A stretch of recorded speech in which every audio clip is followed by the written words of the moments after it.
So sorry, folks. Issues galore. Not your problem. Lots of news today. Let's talk about it. Live from New Jersey, it's Saturday night. Oh, welcome back, Devils fans. It is your host, Ace, here on Running with the Devils, where we are talking New Jersey Devils hockey all year long. Please hit the subscribe button, smash the like, share with a friend. Thank you very much. And guys, what a day, huh? What a day in the way of news.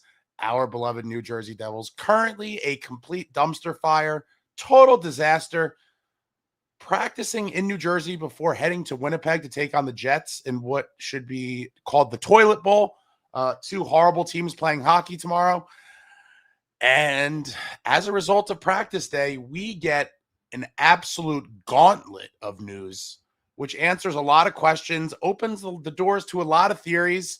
And my God, we start off with the first piece of evidence. And I have to say, when I saw this, I smirked so bad. And I mean, my God, New Jersey Devils news. Stefan Noesen will undergo knee surgery next week to address a lingering injury. He will be placed on injury reserve. Wow. All right. So I see this. And okay, Stefan Noesen had that elective surgery over the summer, which caused him to come back. You know, he missed the first, I don't know, it was like a month or so of the season. And something's going on there. He hasn't looked the same this year. A lot of us speculated that, you know, there was something still wrong with him. And turns out, obviously, there was. You know, thoughts and prayers with Nace. Hopefully he recovers. I've always liked Nace. And he was a shell of his former self this season, and he is going to get injury and what that surgery. And what that means, my friends, is Tom Fitzgerald is one step closer to having the funds, the cap space he so desperately needs to bring back Johnathan Kovacevic without doing something else. Hold on, I need to hydrate. Stay hydrated, my friends. And so tons of people, we've been talking about it. What's he going to do? How's he going to bring Kovacevic back? Turns out this was the plan the whole time. And coincidental timing, also coincidental timing for the next piece of evidence, for them to tell us that Zack MacEwen is out for the rest of the season after having ACL surgery. And now you're like, oh my God, what the hell is going on here? And, you know, this was the master plan. Fitz was never worried about the cap space because these maneuvers were in his back pocket. Unfortunate news about MacEwen. I did like him in the extremely small sample size we saw this season. I did think he could have been a nice fourth line piece. You know, nice, big size, big kid, could zip around out there, has some good speed, gets in on the forecheck, not afraid to hammer people, will fight if he needs to. But unfortunately, done for the year. The injury plague of the New Jersey Devils has come over MacEwen. He was hurt 2 separate times this year. And, you know, who knows what his future brings. There's a good chance we will not ever see him play for the Devils again.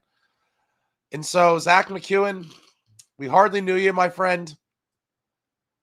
And MacEwen out for the year. Now, this is like, what a way to start the day, right? It's like, well, that's what Fitz is doing. People panicking that he was going to trade Mercer or something. I told you folks that was never happening. He's not going to trade Mercer to make cap space to bring back Kovacevic. That's crazy. But then we get to some Amanda Stein notes. Courtesy of Amanda Stein, changes are coming for Devils lineup based on today's lineup. And bang, there it was. The little handwriting notepad and notes that sent shockwaves throughout the hockey world. Changes are coming for Devils based on today's lineup. Dougie Hamilton practicing on the 4th pair with Colton White. Kovacevic currently still on IR with Siegenthaler. Dadonov taking regular reps on the second line. And Noesen will go on IR knee surgery. And everyone was like, oh my God. And there it is. Dougie Hamilton gonna be scratched. Shockwaves. You see that? And I already knew what time it was. I couldn't wait to see, you know, how this was going to play out in like the aftermath.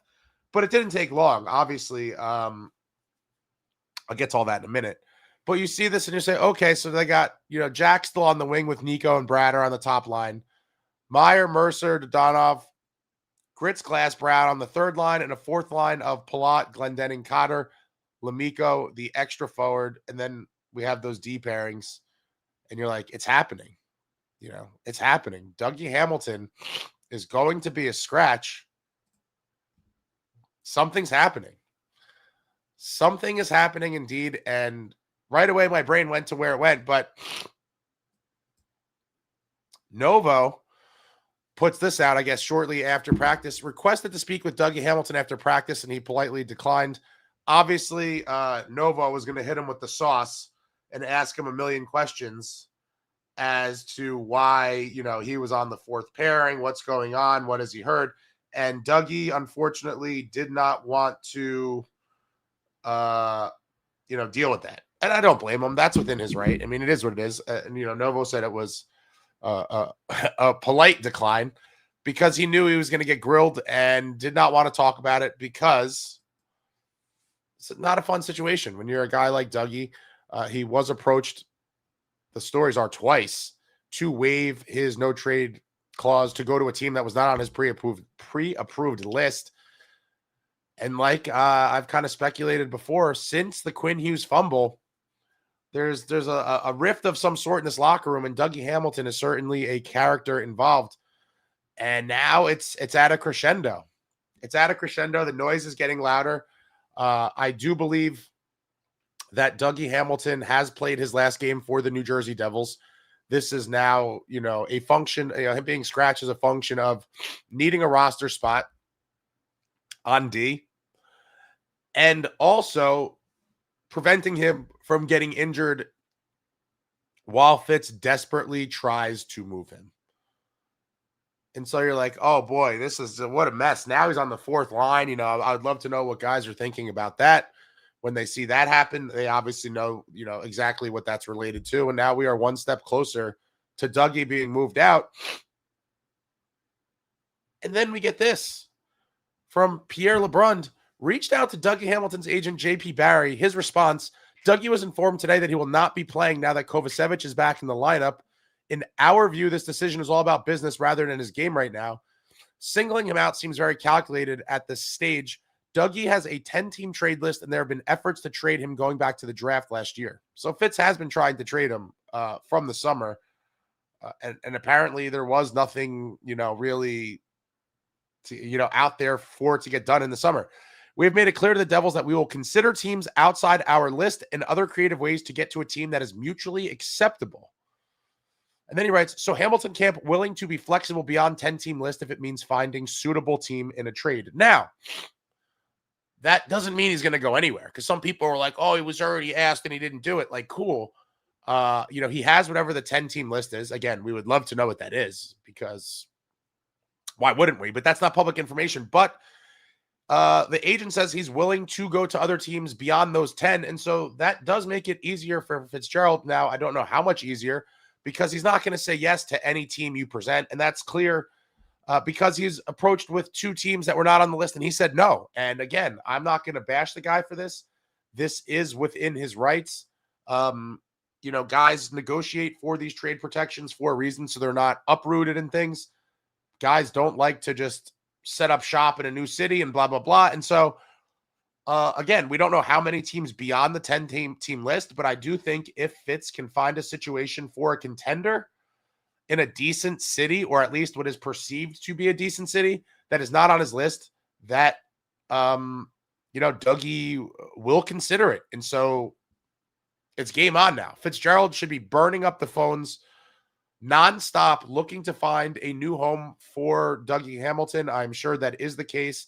Dougie's probably furious. It is what it is. This is, going to be an ugly kind of ending here for the Dougie Hamilton era in New Jersey, and I do believe he's played his last game as a Devil. Wow, if he fails to trade him and then somehow is forced to play him again, wow, it could get real ugly. But hopefully he finds a way to get him out of here. And I like Dougie, but that spot in the $9 million is very, very valuable. And then we get a rare Tom Fitzgerald quote, and it's not from one of the local beat writers because he's been ducking them and avoiding them while he's in witness protection, but he will make a statement or two to his buddies in the national media, and we go right back to Pierre LeBrun.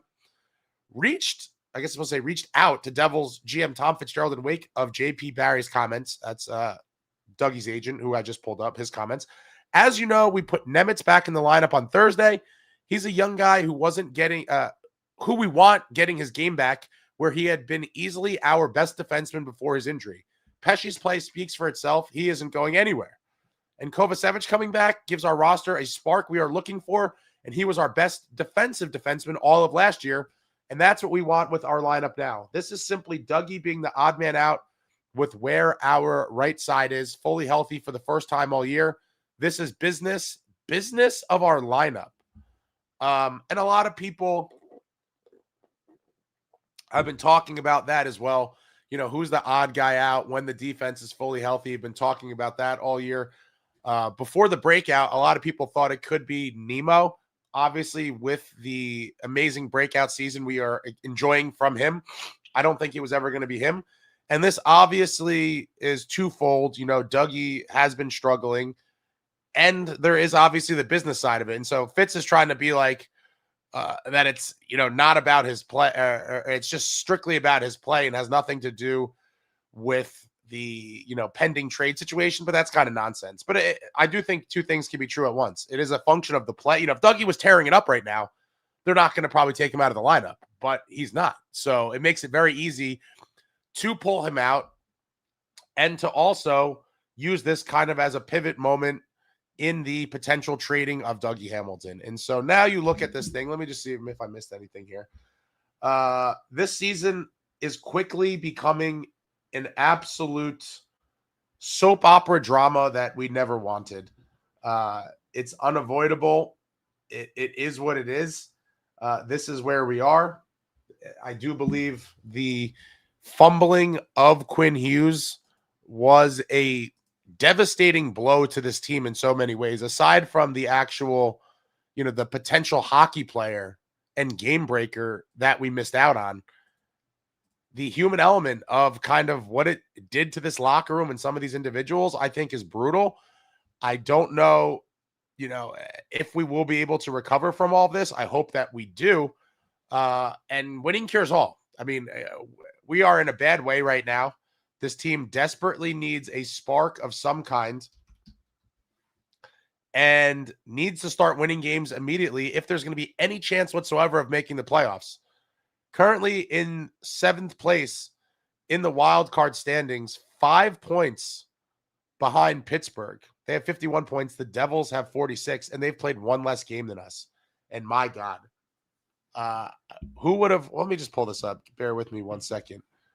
Who had this on their bingo card, folks? Look at this. What a day. What a day. What a time. Tomorrow afternoon at 2 o'clock, we are going to see. Is it going to be the response game, guys? Is tomorrow the response game with Dougie as a healthy scratch?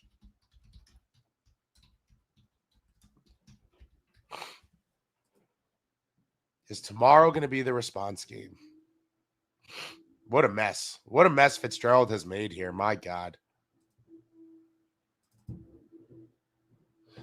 And who would have thought on January 10th, the Metro Division standings would be number 1, Carolina Hurricanes, number 2, New York Islanders, and number 3, Philadelphia Flyers.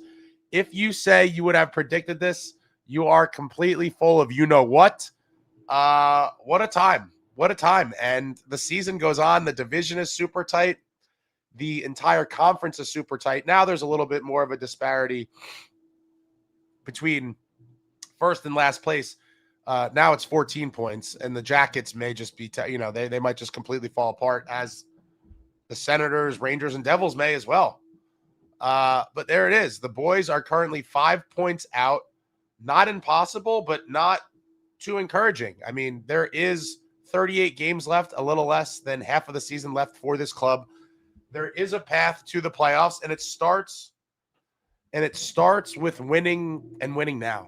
And winning games consistently, not just like, oh, we're going to win 2, lose 2. Like, they got to win like 8 of 10 at some point to really get back in this thing. And, you know, the way they've played as of late, completely lifeless, completely gutless. I'm totally over it. And, you know, want to see sweeping changes immediately. It should start with Fitz. But I think he's bulletproof. And so what are we going to see here? It's going to start with Dougie Hamilton being shipped out at some point soon. I'm hoping sooner than later. And that will open the door for other moves. I mean, the reality is, even if, I mean, it'd be beautiful. That's the only other thing that worries me, is that I don't think Fitz will have the balls to include sweeteners to get away with no retention. I don't think we are going to be trading Dougie for some major piece coming back. I think it will look more like, I could be wrong on this, but I really don't think so. I think it's going to look more like a salary dump type situation. And so hopefully, you know, Fitz will man up and do what he has to do to move Dougie and to avoid retaining, because now with the found money from basically MacEwen going on IR and Noesen going on IR, with the found money to bring Kovacevic back without having to make another move, if Dougie's dealt without retention, that $9 million could make shit real interesting. If this Devils team has $9 million to play with, and again, I have very little expectations or hopes as long as Fitzgerald is in charge, but even a blind squirrel finds a nut once in a while. And wow, $9 million in cap space available would certainly make things super, super interesting for this New Jersey Devils club, because at that point, then you can make either, you know, and it depends on who else you're looking to move after that, but you could make potentially 2 decent ads or one more, you know, substantial one, or one more substantial one. But who knows where Fitz's head is at? Is he looking to blow this entire thing up and sell everything? I don't think he has that in him either. I don't know that I would go that route. I've been thinking about it over the last couple days. I think being complete sellers and taking on a rebuild would be tragic. In the end, I just feel like there are, you know, this team as a group sucks and is awful. But there are some decent pieces here. And it really would be a shame to, they're not going to sell everybody. That's the reality, right? So it's like, they're either going to sell several guys and try to do like a retooling, or worst case, which I fear, is that they don't sell. They kind of make a nonsense move or two and we go nowhere. Like I could see Fitz still being so high on this group and thinking that they're true contenders and then doing nothing. I mean, at that point, I would rather him buy. If he's going to do nothing, then I really would rather, or an insignificant move, I'd rather him buy and run the risk of it all failing and then having to restart again at some point. I'd rather that than just kind of stagnation. Because with the stagnation attempt, you know, there is a huge question mark surrounding, you know, Nico Hischier, his future with this team. A lot of people have been down on him this season, and I totally get it. You know, not producing at the rate we're accustomed to seeing him produce at. The team has been struggling. His leadership has been called into question. We've seen plenty of kind of sad kind of clips of body language and things during games and after games, but it's a total mess. There is no clear, straight answer. I would like to believe if you make a big boy foundational trade, trading out a core piece or two and a couple right moves, that this team still could be somewhat competitive, but it's hard for me to believe that after, but you know, you can never fully know the effect of selling off a couple big pieces. Like this core as a whole, I will say, is done. But if one of them is traded or two of them is traded, which again, I don't think Fitz has the stones to do, and some meaningful moves are made, could that be enough? Or do they need to blow up the entire thing and sell? And again, I don't think Fitz will do that either. I think the most likely scenario with him here is stagnation, which is just another reason why I do believe he should be fired and should have been a long time ago. But I've ranted on enough here. We will get to the sea of comments. Shout out to everybody for coming out. Saturday night. A lot of news in Devils land today. And wow, tomorrow's game, another one that the hockey world will be watching to see what becomes of this New Jersey Devils club now that we've kind of entered the reality show soap opera phase post Fitz fumble of Quinn Hughes and this team just getting absolutely smacked.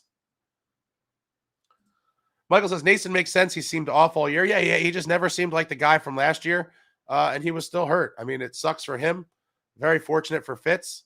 Opens up some money. Noesen was playing poorly because he was hurt. David Chime saying, firefitz, ride and respect firefitz. Nicole, Dougie has heard what everyone has been saying and seems to be taking the hint, I hope. Well, it's not really that he's taking the hint. I mean, the team finally dropped him to a fourth pairing and is scratching him. I mean, I'm sure he probably told them the whole time, if you present me with a decent situation, I will go, but it's got to be decent. And, you know, potentially sending him to, you know, I don't know what teams there, but there's tons of teams that I'm sure he would have no interest in going to.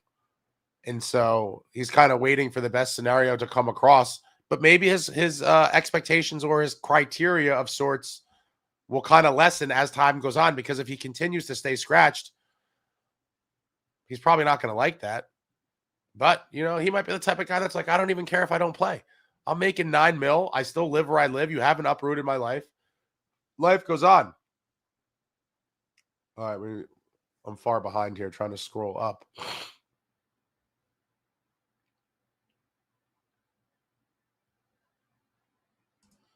Richie says Luke -7 this year, -41 for career. Jack -4, -39 for career. Untouchable. No one's untouchable to me, but as I've said before, I don't think the Devils will consider trading either one of them. And honestly, plus minus has been kind of de-emphasized over the years for a variety of reasons. It still matters, but I don't think it matters nearly as much as it did back in the day. But the team, you know, they're the golden marketing boys. I can't see the team moving on from them anytime soon. And so again, I can't see it. Dubs is like, no team is taking Dougie's $9 million AAV.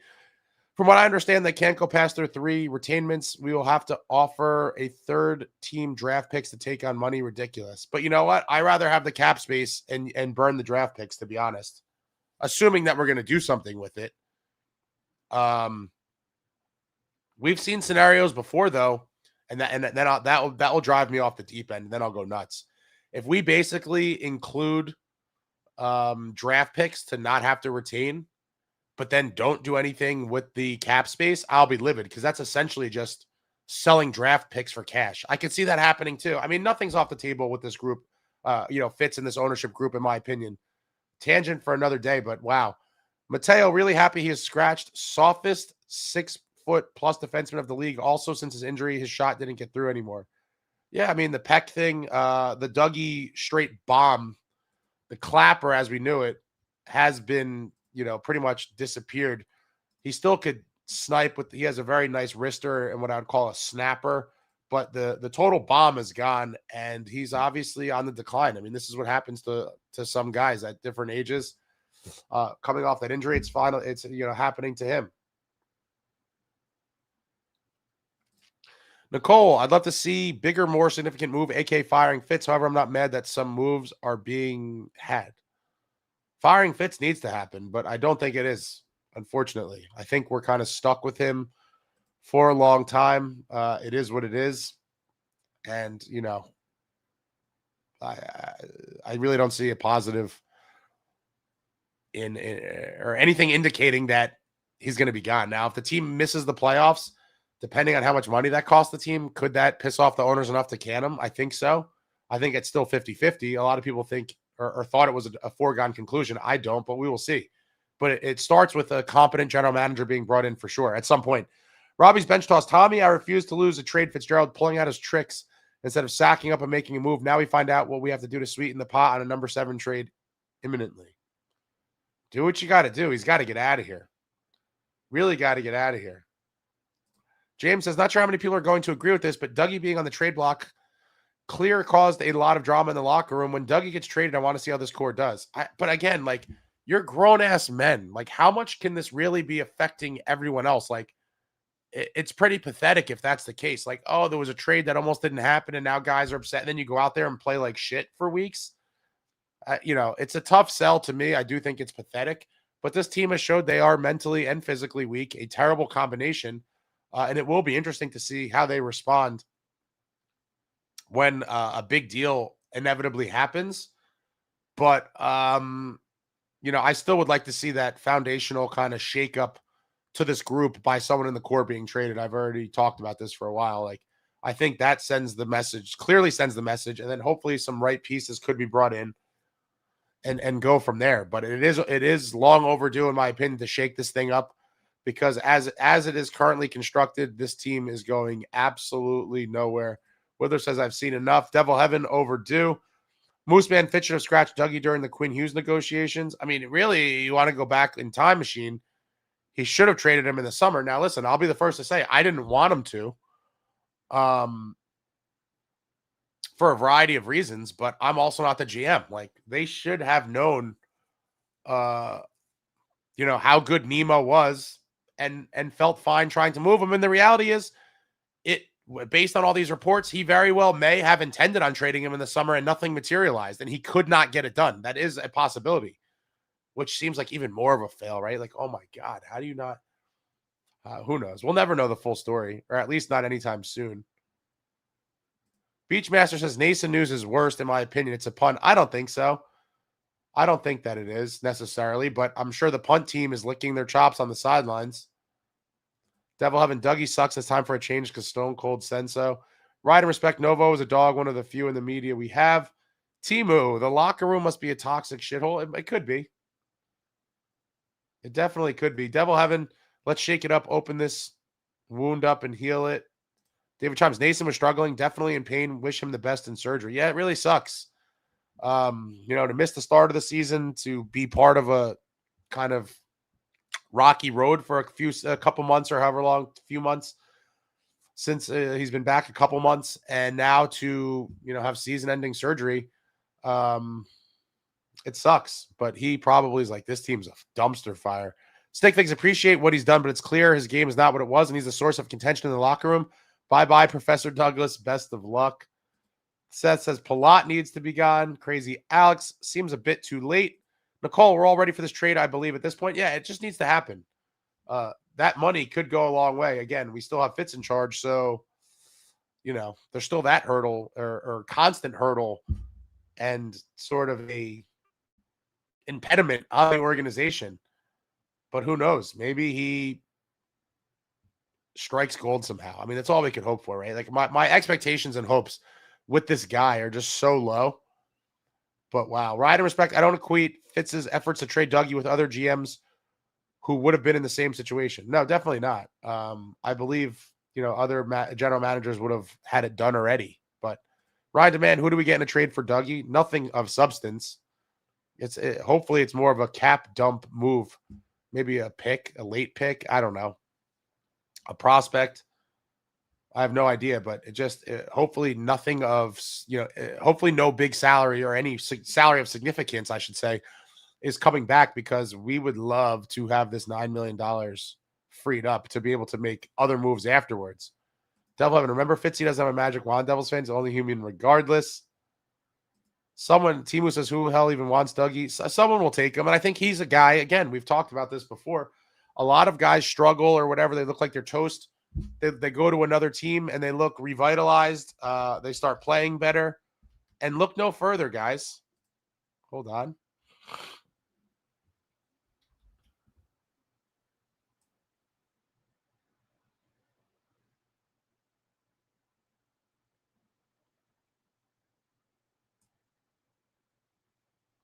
On this topic of guys, going to a new team and getting a fresh start, it's happened tons of times throughout sports. People proclaim a guy's done this and that, and he's washed, and then he gets a new start somewhere else and starts playing well. My example for this, in the context of this situation, would be none other than, what the hell is this doing?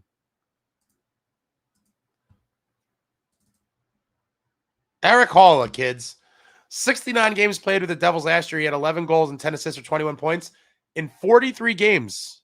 Basically 2/3 of the less than 2/3 actually. The amount of games this year with the Predators, 7 goals and 16 assists for 23 points. Not that that's like dominant, but he's already doing much better in Nashville. And so I do think Dougie in a new situation could kind of wake up a little bit. But that's not going to be our problem. We just need to sell the dream. Fitz needs to sell the dream, trade him on out, and look to make some meaningful moves with the newfound cap space. Louis, the difference between then and now is that Fitz is playing hardball and scratching them. Yeah, that definitely is a big difference. That is definitely a big difference. And maybe, just a little bit of the nudging he needs. But again, he may not even care about playing at this point and may just say, and it could be lip service from his agent. We don't really know. But time will tell, and we will see what becomes of this whole saga. Amagi, thank you for the super. You see what Rupp said about NJ needing assholes. Absolutely, I did. I'm actually working on a ton of different videos right now. And one of them is kind of related to that. But it's what I've said for years, and many others have as well. People have been in denial that you need a certain type of player or players in your lineup to consistently win games in this league. And you need guys that are animals, that are dogs, that play like it and will drag teams into the fire and be that emotional kind of spark plug when things are, either down or you're in a very emotionally charged game. We don't have that. We have the opposite. We are the Eurosoft finesse team who gets smacked around and then lays down and dies. And it's unfortunate. That is the current identity of this team. It does need to start morphing into a different direction. And Rupp was spot on. But that I'm actually going to use a clip in a video soon of what he said. But, he basically said just that. Like, you need these guys that are going to do these things. And it's nothing new. If you watch playoffs, it should be painfully obvious to you. Tons of players, coaches, GMs, whatever it is, have talked about this over the years. It is a fact of the game. You need these types of players to win. And when you look at this group, specifically the core outside of Timo, it is a redundancy of the types of players that are not that. And when you get into battle, you see it.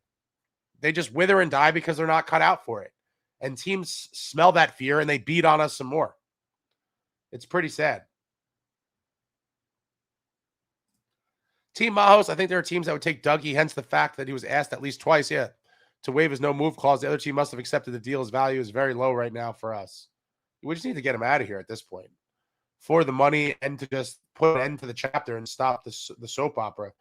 Louis said the Tom Fitzgerald quote is basically the same thing Keefe said, so I'm not really giving him any credit for it. I'm not giving Fitz credit for anything. He's hiding from the local media and only, randomly text his buddies like LeBron.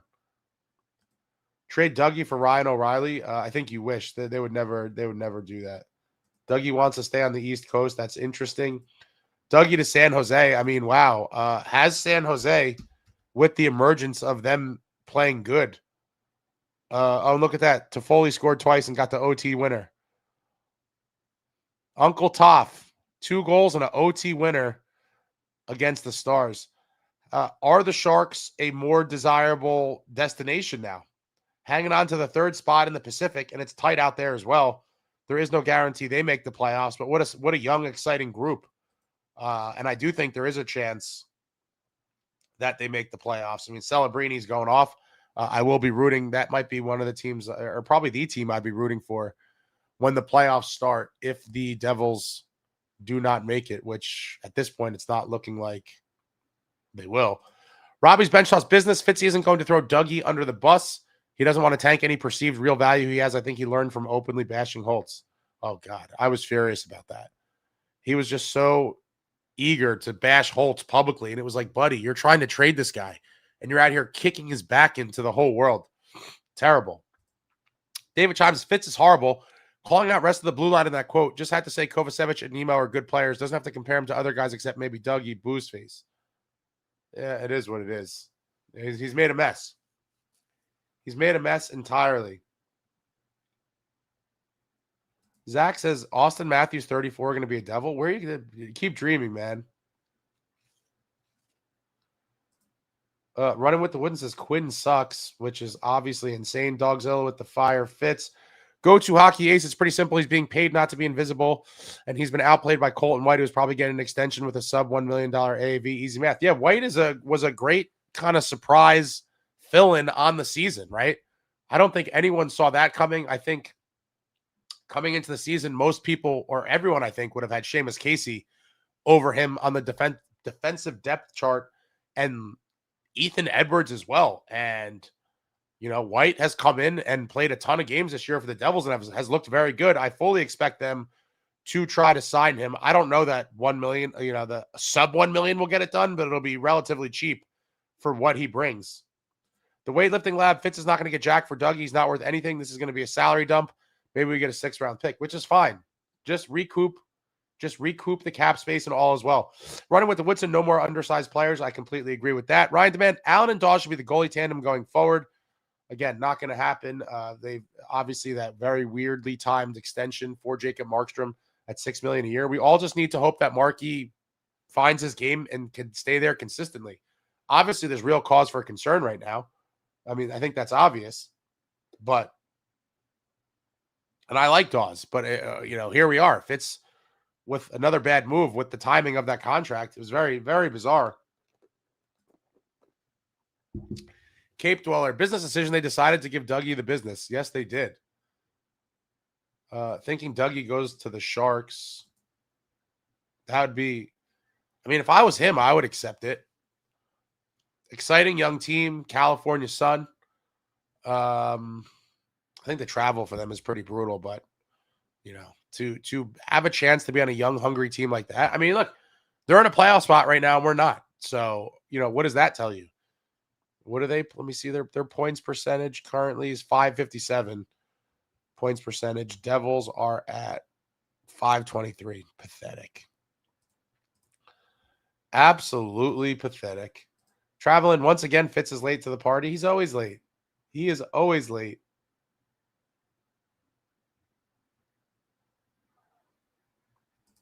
Woodson, we'll have to give a minimum of a 3rd rounder to get a team to retain 100% of Dougie's cap. And I would do that in a heartbeat, assuming that that money is going to be used. Like I said a little while ago, if they do something like that, give up a pick to not have to retain, and then they don't use all of that cap space, I will be furious. Livid, in fact. Mechanical says Jets will beat the brakes off NJ tomorrow. Oh, man, I certainly hope not. Just when you think it can't get any uglier, I mean, the last couple of days, you know, in Devils fandom, last week or so really has been completely insane. And it's a wild time. It's a wild time to be a Devils fan. It is painful, and the soap opera is fully underway, and certainly losing to the worst team in the league would now they're tied for worst team in the league, actually, with the Vancouver Canucks. Would certainly, you know, just send everybody. I mean, everyone's already off the deep end, as many of you know. Like, this has been a brutal season, an even more brutal last week or so, and everything has kind of just spiraled. We had Luke Hughes Boogate, the 9-0 shellacking on Long Island. Then the Pittsburgh loss. And so it's when it seems like it can't get any worse, it seemingly does. And losing to the Jets would make it a 4-game losing streak. Oh yeah, I think, I don't even know. Will that be the death blow to Sheldon Keefe? I think it could be. I think Fitz is just waiting to make him the fall guy, and another coach scapegoated for Fitz, and I'm going to say end this core's failures. I'm not letting them off the hook. This is their failure as well. Dubs is like they're losing to the Jets tomorrow, guaranteed. I certainly hope not. All right, I got to speed ahead here.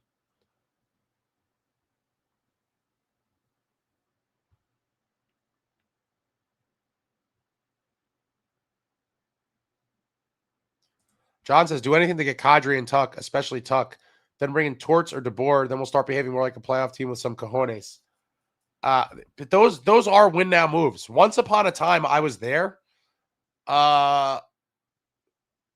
Tuck, I love both of those players, and I'm kind of with you mentally in terms of those are the types of players that I have been pounding the table for years now. Guys that immediately inject the dog with scoring and everything you want to see in a player into the lineup. The problem for me with Tuck is that he's going to need a fortune when this summer.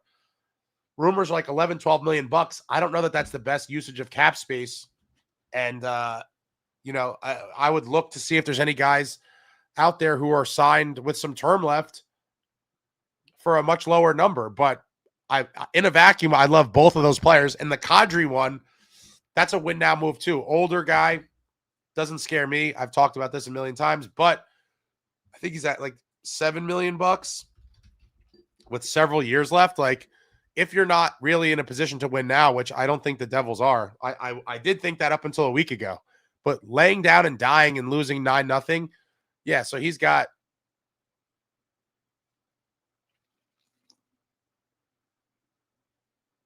3 more years after this, 26, 27, 27, 28, 28, 29. Yes, he has 3 more years after this. He's 35, a cap hit of 7 million. Like, if you miss on that, that's a big time miss. I don't think Fitz has the stones for that. I would have been all about it with retention a few weeks ago. Now I'm certainly way more skittish. And again, I would be on board for a move like that with retention if I knew what else was going on. Just that one deal, I don't like. If it was in a series of moves, then I potentially could be on board, but I don't know. At this point, I'm very, defeated and down as to what's going on here. Cape Diller, Zaka did to the Rags what Declare did to the Devils. It's only fair. Was he scratched and then came back and lit it up? Mechanicsville, there's no doubt Jets whip NJ tomorrow. Game day game, time zone difference, and drama. NJ gets pumped. I hope not. Michael, pack up Dougie and Markey, roll with Allen and Dawes. I don't know why everyone believes that that they're even going to consider trading Markey. Like, they're all in on Markey. They gave him a 2-year extension. Jersey Roots, AOAs, and all the other Dirty Devil Barbarians. They should have scratched Douglas ages ago. Yeah, maybe. Devil have an ace thoughts on where Dougie will go? No, at this point, no. I think it would have to be a contender or a team that could be a contender in the future. And you don't know what goes beyond his decision. Like, would he want to play for a Canadian team? Oh, 1 second. I'll be right back. 1 second. 1 second. Be right back.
Sorry.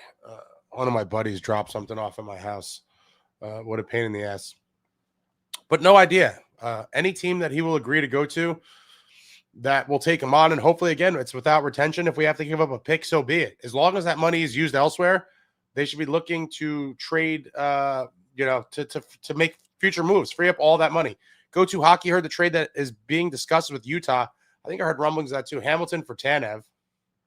I mean, listen, that's an interesting one.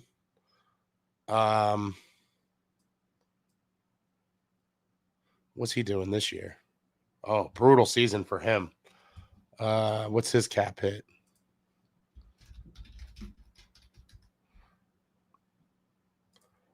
$2.5.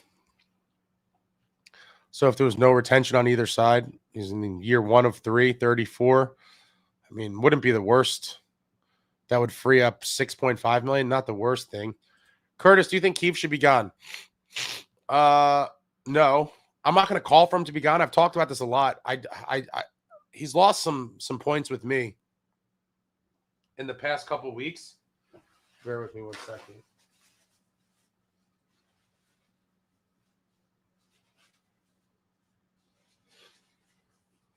I blew my nose so many times earlier today that my nose just started bleeding too. Can't win out here. But no, Keefe may not be the guy, but I also think he's been failed by the general manager, and he's taken over a underachieving core. I haven't liked his press conferences as of late, but if he's fired and Fitzgerald is allowed to keep his job, I'd be furious. If they're both ushered out simultaneously, I would be fine with that. Running with the Woodson. Oh no, Ace is hoping we buy at the deadline. Not necessarily, but I'd rather buy than do nothing. If they're not going to truly sell, then I'd rather set us back further and take that chance. As crazy as it may sound, straight selling, I don't think is going to happen. And so I do fear it will be like a stagnation type thing where they really do neither. And we just kind of fizzle, out of the playoff picture and look to regroup in the summer in some way. And I think that would be a tragedy. Yeah. What a coincidence that Noesen goes down with a knee surgery. Isn't it crazy how it all worked out? MacEwen gets a surgery. Noesen's getting one. He's out. And all of a sudden, and at the same time, Kovacevic is finally ready after all these months, finally ready to come back that same day as well. A lot of coincidences. Dubs is like, nobody's taking that $9 million. We cannot retain. We are already maxed out at 3. Are they? Oh, then just add the sweeteners. I didn't realize. Who are we retaining on?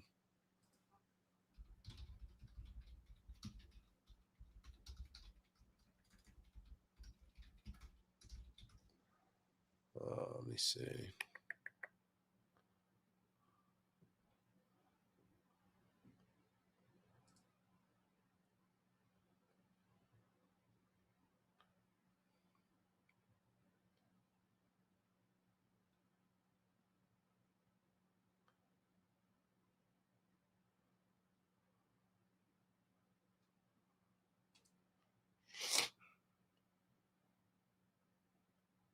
I know Markey. Wait, are you saying we cannot retain salary on a trade, or we cannot trade for a guy with retention?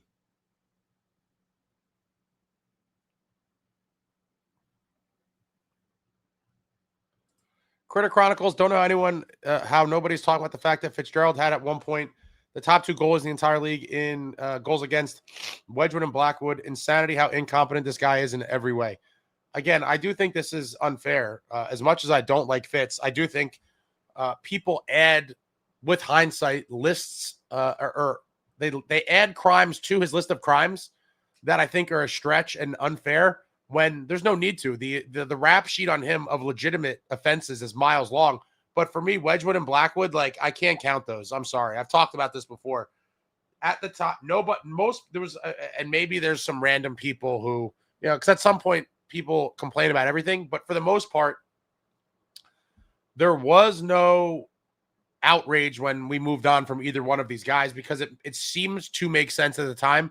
And especially in Wedgwood, who basically was a career journeyman goaltender, I don't think anyone could have foresaw how this was going to go for him. And Blackwood, it just seemed like, he had ample time here. Tons of people wanted him out before we ultimately moved on from him. And it just didn't seem like he was ever going to get it together here, and he may never have. You know, like I said before, some guys, it just doesn't work out. They find a new team, a new city, a new situation, and they go on to thrive. I don't know that Blackwood ever would have been the guy we're seeing today here. I mean, maybe he would have, and I had faith in him too. I thought he could have been the next guy. But with the injuries and everything, it never came together here, and it is what it is. Stick thinks even a blind squirrel finds a nut once in a while is the storm of Tom Fitzgerald's NJ Devils since the 22-23 season. It certainly is.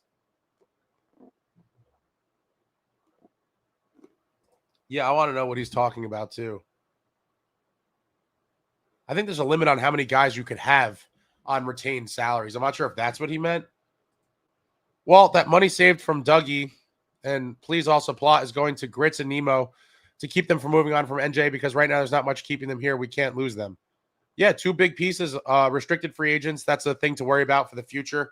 I'm nowhere near there yet, but it's definitely kind of looming in the background, and we've seen these things drag on into camp the last 2 years. You know, Mercer missed a day or two waiting on his deal, and then obviously Luke missed a lot more time. Devil Heaven, I'd like to see Dawsey up for a game. Yeah, he was great in the one game he played this year in October against the Wild. Ritter Rangers says, a bit surreal knowing Dougie is gone. Yeah, it's the end of an era. And without Dougie, quite frankly, we may not have the only playoff series win during this, not only Fitz's regime, but the regime of these owners. Crazy. If he doesn't score that overtime goal in game 3, that series is over, potentially. I mean, if the Rangers win that game, we're not coming back from 3-0. And that was a huge turning point of the series. Running with the Woodson. If Fitzy gets anyone, they will get a no-trade clause. No thanks. Let's give the money to Nemitz and Grits. Beachmaster, I like Dougie, but I get it. Dougie's looked checked out with all the penalties and whatnot. Fitz really mismanaged the entire situation. Absolutely.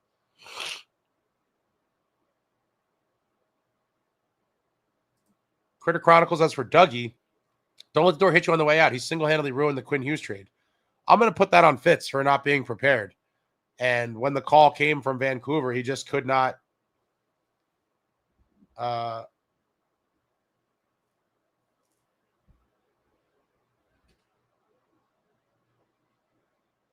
he could not make it happen, which is, again, was the biggest trade in New Jersey Devils history. Biggest trade in New Jersey Devils history. Traveling Devil Nico is the mood ring of the team. Luke's not going to get benched, guys. Let's be real.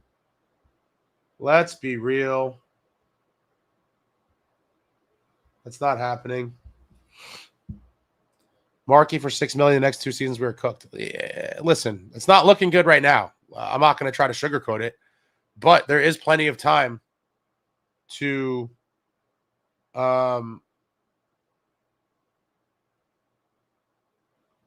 plenty of time for him to rebound and get his game back to where it needs to be.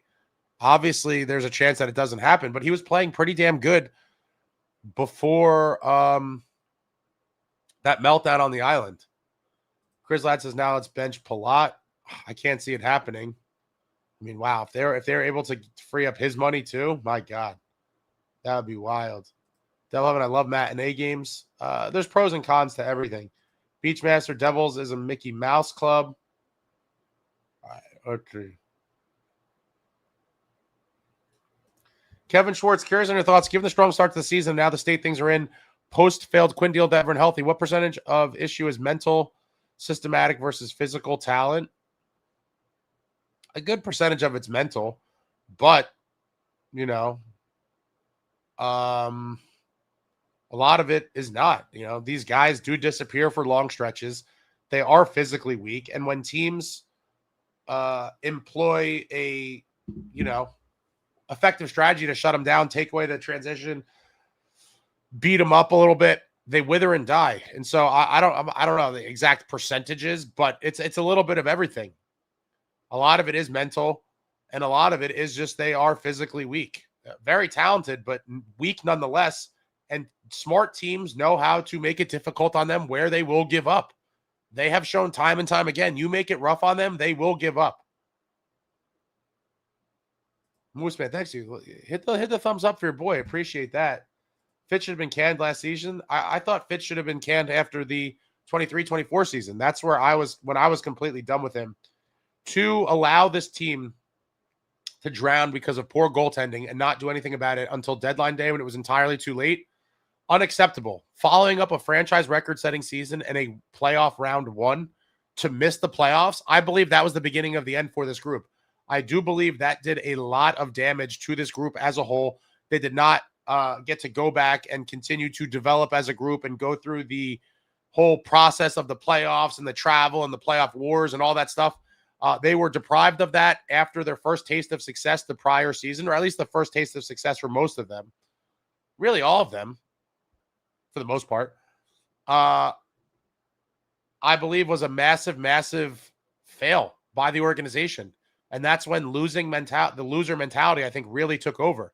That should have never been acceptable.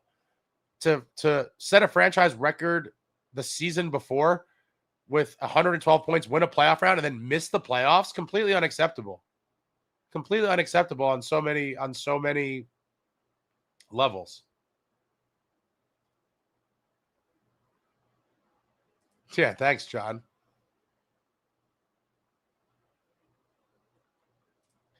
Geese Feeder kind of shocked Dougie's even going on this road trip with the dynamic of the whole situation.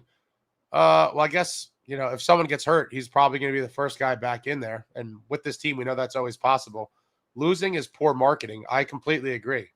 But as long as there's people paying for tickets, merchandise, food, etc., as long as that gravy train's rolling on, nothing else matters, unfortunately.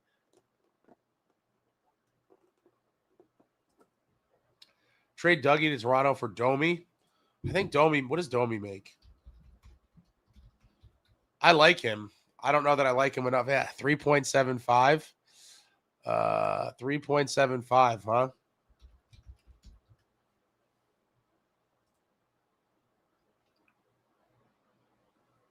And 4 goals and 15 assists for 19 points.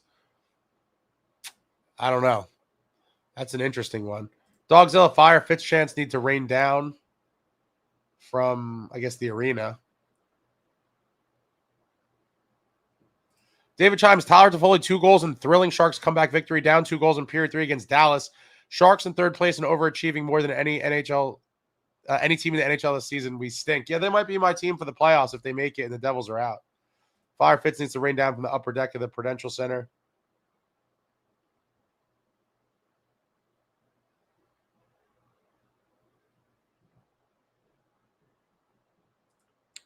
Next home game will be ugly. I think it will be.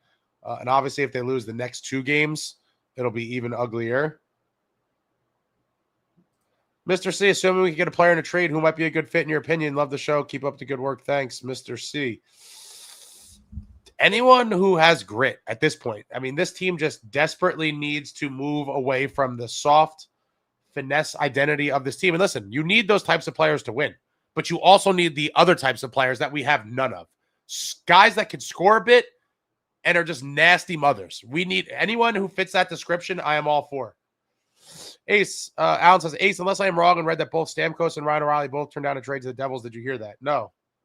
Where do you guys see this stuff? I have not seen that at all, and I'd have to imagine it's complete BS, but I'm curious where you saw it. Running with the Woodson, I can't wait for that level of booing. Robbie's bench toss we can retain. I think people are just stating with our CEO. I don't know that we can't, as in we don't want to.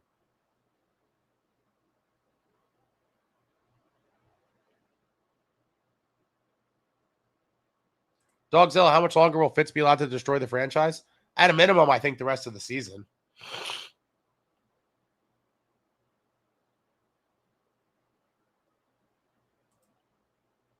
Devil having the Quinn BS was never in the cards. It was last minute. I mean, it certainly was in the cards. The thing was gift wrap for Fitz to land it. And he couldn't bring it home because he wasn't ready. I mean, there's no excuse.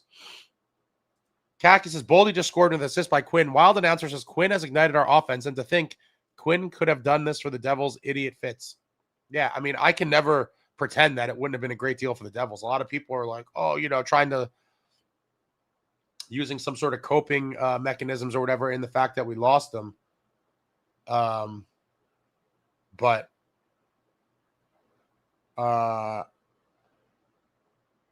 He would have been a game changer for the Devils and no doubt made the team better. Robbie's bench toss. Fitz says no dickheads. Rupp says yes dickheads. Yeah, no, you definitely need them. Absolutely need them. And that Rupper clip is great. And again, I'm working on a video that will come out in the next couple days where I will kind of go in a little bit deeper into things about this team and where I think they need to focus to get out of this just absolutely terrible state that they're in right now. John T says, Holik, asshole, Lemieux, asshole, Langenbrunner, plenty of others. This is what we need. Absolutely. These guys are all winners. Winners and dogs. Winners and dogs, and 3 of my favorites of all time. I mean, these are legendary figures. Beachmaster says, if Noesen calls it on this team, that's a heavy claim. Well, yeah, now he'd probably rather be fully healed and rested for next year than to delay it. And if he waited till the offseason, I don't know what the recovery time is going to be on whatever he's doing. But he's getting it out of the way now. Fresh ice cold beer. We have too much finesse style of European hockey, not enough of the gritty North American style. If you look at winning teams, they have a good mix of both. Completely agree. Completely agree. We are a Euro finesse team. That is the identity, and it cannot be your identity. Again, you need those players, but you also need plenty of the other types of players. And we don't have it. We've made the identity of this team a very soft and easy to play against and easy to pummel team. And the results are what they are.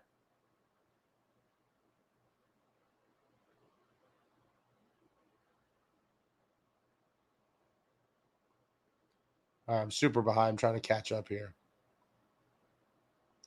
Elliott said on Saturday night headline, San Jose tried to trade for Dougie in the summer and Dougie blocked it. Has that, changed from Dougie's perspective in any way, given where the Sharks are? Maybe it's just purely geographic and he doesn't care how they're playing. That's possible. But I'd have to imagine in the summer, the perceived where they were as a team may have played a factor in his decision to block it. Maybe that could be revisited now that they're looking decent, but who knows? Maybe, like I said, he just doesn't want to be on the West Coast. Brandon says, if Fitz hands out another no trade clause after this fumble, I'm going to be spamming firefitz on every media every single day until he's gone. Good luck, man. Good luck. Peanut toilet bowl tomorrow. What's good? Yeah, it's bad. Jeremy Proper, we took a turn for the worse when we let Toffoli walk and never replaced him. Panic move signing Timo. He hasn't panned out here. Fully disagree on Timo. Would I like to see him produce more? Yes. I have plenty of complaints about how he's been misused in different things, but not replacing Toffoli was crazy. To allow to move on from a top 6 guy and think that you did not need to replace him, I do agree that that's completely insane. That was a huge miscalculation. You cannot just assume you're going to find another legitimate top 6 winger somewhere in your group when there's no one you should believe could fill that role. I fully did believe that when we moved on from Toffoli, there was going to be some sort of plan to bring in another top 6 winger. It never happened, and we've been looking for one ever since. I completely agree there.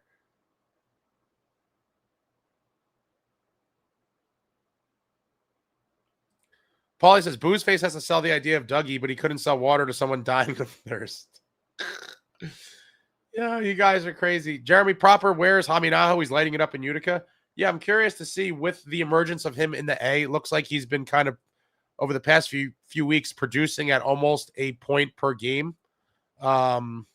He was a guy, obviously, I've been high on, from the summer.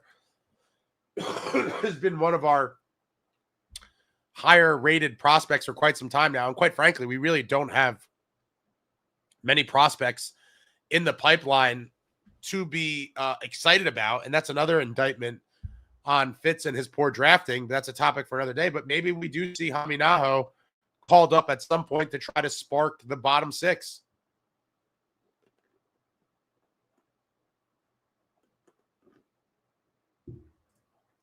Chris Ladd Ace, remember the Sharks, Habs, Ducks, and Flyers all started their rebuilds after the Devils and are all in better positions with deeper prospects pools for long-term success. Probably. That's Fitz magic, baby. That is Fitz magic. Jeremy Proper, Malik with the first shutout and put the net down after the game. So cool. I saw that. Shout out to Jakob Malik. If you guys haven't seen it, I did a cool interview with him in the summer. Very nice kid. Hopefully, he could be a factor for the Devils in net at some point in the future. Maybe him and Big Mike Yegorov. But if you haven't seen it, check that out in the interview tab of the channel. Really nice kid. Really fun interview I did with him in the summer.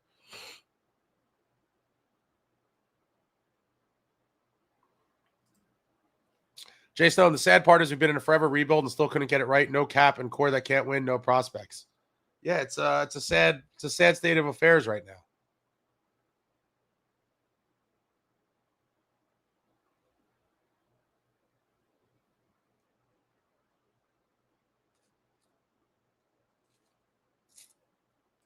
David Chime says Sharks over 600 since horrible October. Overachieving big time. Opposite of the Devils. Celebrini equals Crosby. Not joking. I mean, Macklin Celebrini is looking like the real deal. At 19 years old, this kid is lighting it up. But, you know, we can't get lucky and land a kid like that when we have a number 1 overall pick.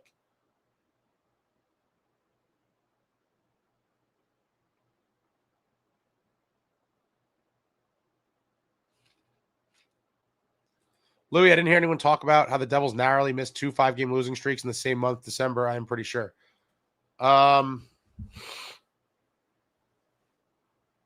Overall, this team, if you guys didn't see it, I did a video, I think it came out yesterday, about the Devils being a disaster. And one of the first things I talk about in the video is that the Devils were 6-13-1 in their last 20 games, which is 0.325 points percentage hockey. I mean, it doesn't get any worse than that. It does not get any worse than that. And teams that want to be good cannot play 0.325 points percentage hockey for a quarter of the season. That cannot happen. Brandon, makes you wonder what it would take to trade Palat. Palat, a first rounder and a second for future considerations. He has trade protection as well. And according to him, the Devils didn't approach him at any point to waive. So I don't really know what the full scenario is there. I certainly think you could use $6 million better, but I don't know. It seems like the team is high on him for whatever reason. B now says Key fired some shots and moves were made. A connection? No, I think Fitz had this planned out in the back of his head and knew exactly what was happening. We don't even know when MacEwen had the surgery, but they probably knew for a while that Noesen was going to. That they knew Noesen was going to get this surgery. That was going to free up some money. They'd maybe make a couple other small moves to get Kovacevic back. And he kind of knew where this was all headed. And so it is just coincidental, in my opinion. I don't think Fitz is going to be pressured by anything Sheldon Keefe or anyone else for that matter says. I mean, the entire fan base has turned on this guy, and rightfully so. Jeremy Proper says, unfortunately, after the Quinn, now Dougie debacle, no one is going to want to come here on their own. Traded, maybe. No, I agree. I think this team has fully outed themselves as a dysfunctional organization, and it did start with fumbling Quinn. That was a gift-wrapped deal for the Devils. They found a way to not make it happen, and I think the whole hockey world now is aware of how dysfunctional this franchise really is. Dane, need guys like Olivier. Olivier's a dream. I would love Olivier. The ultimate dream. But guys like him don't grow on trees. There's not a ton of them. And teams that have guys like that are not super eager to trade them because they know how valuable they are.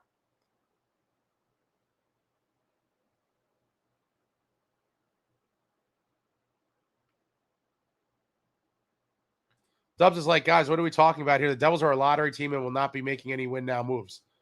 Don't be surprised. Fitzy's the general manager. Anything is possible. I don't know what to expect. If I had to predict, like I'll always predict, I think the most likely kind of scenario is that it's like a minor move, like again, I'll call it the Sprong-esque, a Sprong-esque type of move at the deadline, if anything. But I'm not expecting much. But it's going to be interesting to see how this all rides out. Little Neros.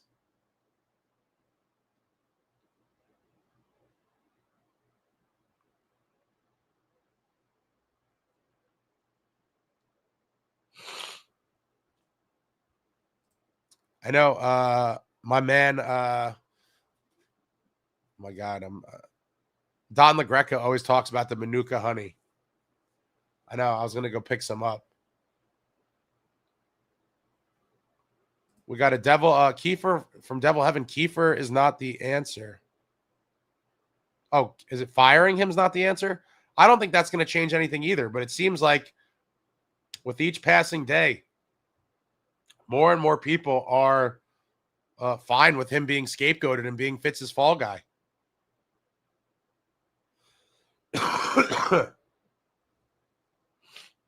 Jay Snell, really want to see MacEwen again. That sucks. Yeah. I thought he was like pretty much the exact type of fourth liner that I like. A guy with size that can skate, get on the forecheck, hammer guys, fight if he needs to. I thought that was going to be a good piece of the fourth line, and the injury curse of the New Jersey Devils claimed him for the year. Bonzo says a couple of moves in a winning streak, and we're right back in it. I don't know, man. I wish I could believe that. Like I've said in the past, like couple weeks or last week, really, that good teams, it's beyond losing at this point. It's the fashion in which they're losing. Good teams don't get thumped 9-0, following up a bad loss to another kind of arch rival in the Hurricanes. There was the whole situation with Luke Hughes Boogate, what I call Luke Hughes Boogate, where everyone was talking about that. That became a much bigger deal than it should have been. And that game on the island was supposed to be a response game, and they got absolutely thumped 9-0. Not a single penalty, not a slash, a scrum, face wash. No one looked for a fight. No one did anything. They just laid down and died and accepted it. And that to me was very telling. When you see a team come out in a game like that and just lay down and die the way they did, I think that tells a lot about a group, and it's nothing good.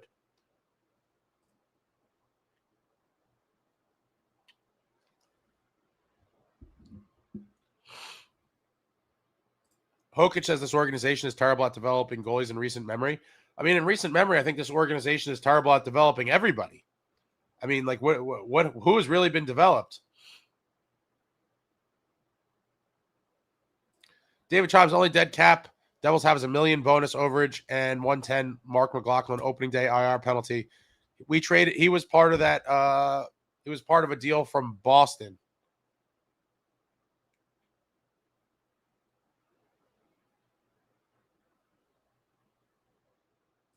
B now, most NHL goalies would fare well in an absolutely amazing Colorado team that gives up few high-risk chances. I mean, seriously, that's looping back, I guess, to Blackwood and Wedgwood.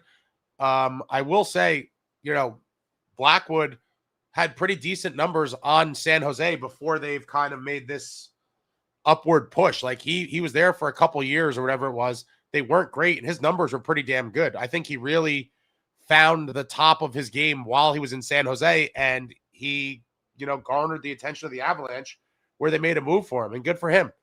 How I got a Jeremy Proper, 239, only 63 likes. Smash that like for your boy. It's him and only him. Appreciate you, Jeremy. Hit the thumbs up for your boy. Don't be stingy. Hit the thumbs up. David Chimes, there's a limit of 3 retained salaries at a time. We have 0 retained salaries. We can retain on Dougie if we have to. That's why I didn't think that we had anyone. Brandon says, going to be honest, Quinn might have been a massive mistake. We really need forwards. I agree that we really need forwards, but it can never be a mistake to get a guy like Quinn Hughes. Absolute game breaker. And I would say the same thing if we had no Hughes brothers. It's not just because I could care less about the Hughes reunion, personally. Even if we did not have Jack or Luke, if the situation pops up where you could get a guy like Quinn Hughes, any team in the league for that matter, if you have an opportunity and the inside track to land a guy like Quinn Hughes, an absolute game breaker, just puck possession machine, ozone time monster, you must do it. And it did not happen. It's unfortunate. And with all the, emotions and personalities and blah, blah, blah, it's all fallen off the rails. But he would have been a massive addition for this Devils team.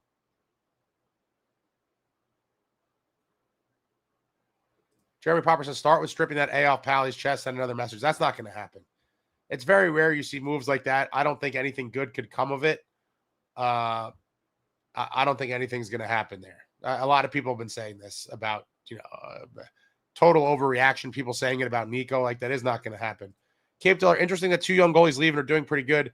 2 goals, pretty great. Veterans arrive and their games aren't the same. I think that's coaching.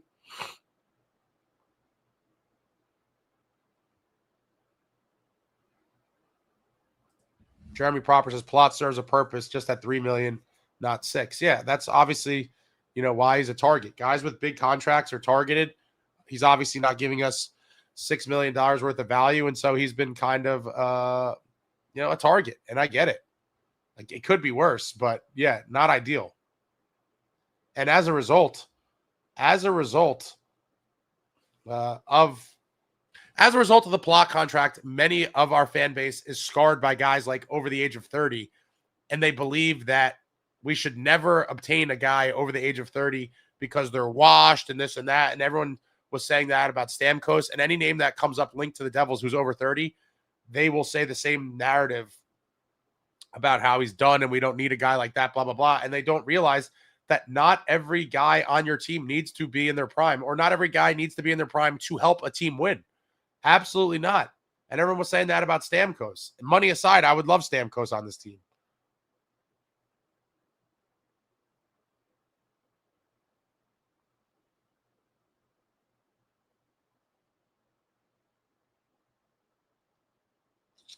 Running with the Woodson, this team can't play a physical game. The best thing they could do is use their speed and try to outscore teams, which is what Lindy did. Yeah, but at some point, even that fails you, right? Like, what's all their speed doing for them right now?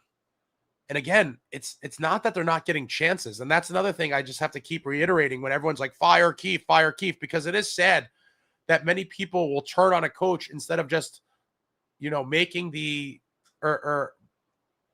they're refusing to make the painful coming to face with reality that this group is just not as good as we all had thought or hoped.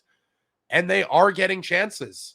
Let's be clear. This team is generating tons of chances every game. And so to be like, oh, Keefe's system sucks and Keefe sucks and he's the problem. These guys are getting chances left and right. They cannot finish. They cannot score goals. How can you blame the coach for that? The chances are there. They're just not scoring. At some point, you have to be like, these players are underperforming at a massive level.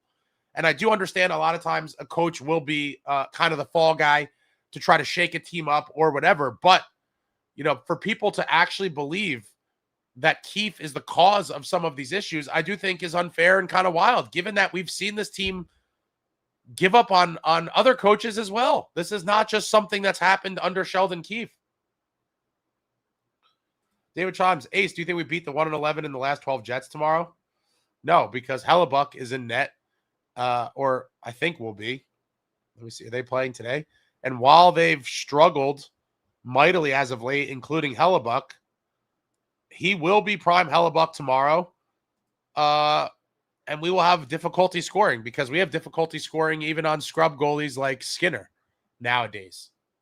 So I have no faith that when you're playing a historically very good goalie, literal Vezina winner multiple time in Connor Hellebuck, that we're going to be able to score. I don't think we will be able to score a lot. And so I do believe we probably lose the game, unfortunately. Hoping for a win, obviously. But, wow. Jason, no, they can't win board battles and play that heavy forecheck game. No, because they are physically weak. No one can deny it anymore. Look at this team. Look at what has happened. A lot of people have been in denial, but it's time for them to come to face with reality. Devils 1982 or Devs 1982. I remember the Zoom interview about 2 years ago. Fitz committed to making this team harder to play against. Dylan and Matt, great ads. Timo has not brought the snarl. This team needs forwards.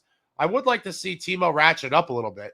It seems like he situationally kind of employs those tactics, but not nearly enough. And I like Timo, but I would like to see him be nastier way more often. And not to make excuses for him, but when you're surrounded by the softest roster in the league, it has the negative effect. Just like on the flip side, I do think you can have soft guys on a team with a lot of dogs, and they'll kind of raise their level of that, as a result of being insulated by all these guys. I think it goes the other way as well. If you're more of a sandpaper kind of player and you're surrounded by all these, dainty pushovers, that could rub off on you as well. And so I do think if a few more dogs were on this team, I think Timo would kind of raise his level in that regard as well. But it definitely needs to be ratcheted up because there's literally nothing happening right now. And I want to see Timo out there burying guys.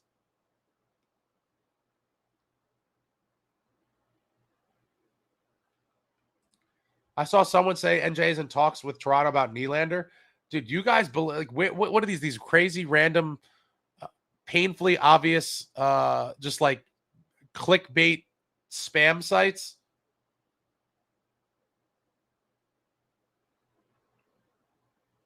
B now says, who knew Quinn was going a year early? Is that on Fitz? If it was next year, he might have been ready. It's 100% on Fitz. It was clearly obvious. I made a video about it last April when Rutherford told the world, like, basically put them on alert that Quinn Hughes, and I think it was to try to condition their fans and kind of get ahead of it and just tell the fans, like, listen, you know, there's things outside of our control. We'd obviously love to have Quinn Hughes here. But there's, you know, factors that we do not control, and it may not be a long-term situation here. He completely primed the fan base that Quinn Hughes would probably be on the move, and Fitz wasn't prepared. I think most people knew, like, if Vancouver comes out and struggles, which was a very good possibility, that the noise was going to get loud, and it was going to get loud quick, and he'd be moved. And Fitz just simply was not ready to make it happen when Rutherford was in Vancouver, and that's completely on him.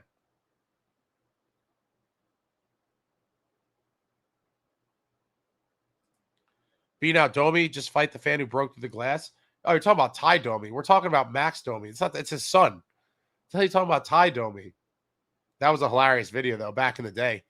A fan in Philadelphia was yelling at Ty Domi over the penalty box and leaned on it, and somehow the glass collapsed. He ended up in the box, and Ty Domi was hitting him with uppercuts. It was great.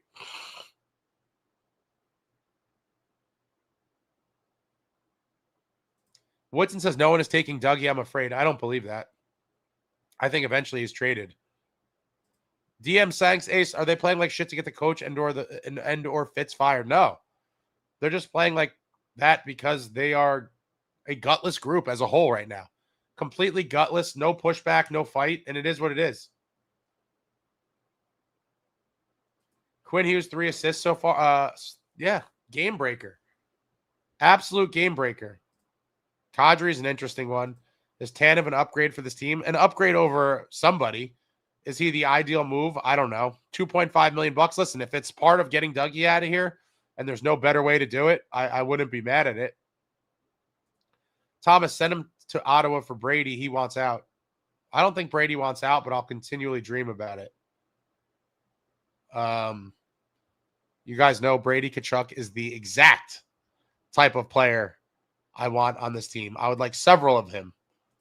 And he is my favorite non-Devils player in the league. Would love to see him here. I don't think it happens, but if I was Fitz, I certainly would be calling and making some crazy offers to see if I could pry him out of there. I don't think Ottawa's shopping him, obviously, but man, I certainly would try to make it happen because that is a franchise-altering move on many levels. If someone mentioned that earlier, Friedman said Dougie blocked the trade to the Sharks. No, I don't get fined. I've cursed plenty of times on this show. I try to keep it kid-friendly. A lot of kids watch. Try to keep it child-friendly.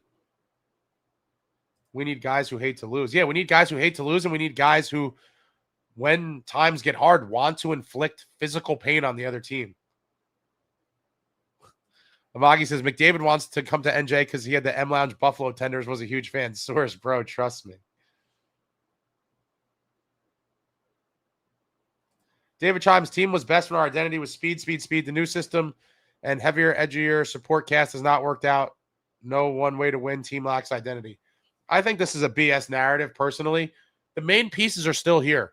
Like, everyone's like, we lost. Tell me who we lost that was such a game changer from 22-23. Someone tell me who were the players that we lost that went from, you know, again, all the major pieces being here, the entire core, Dougie, Luke, whoever you want to point to.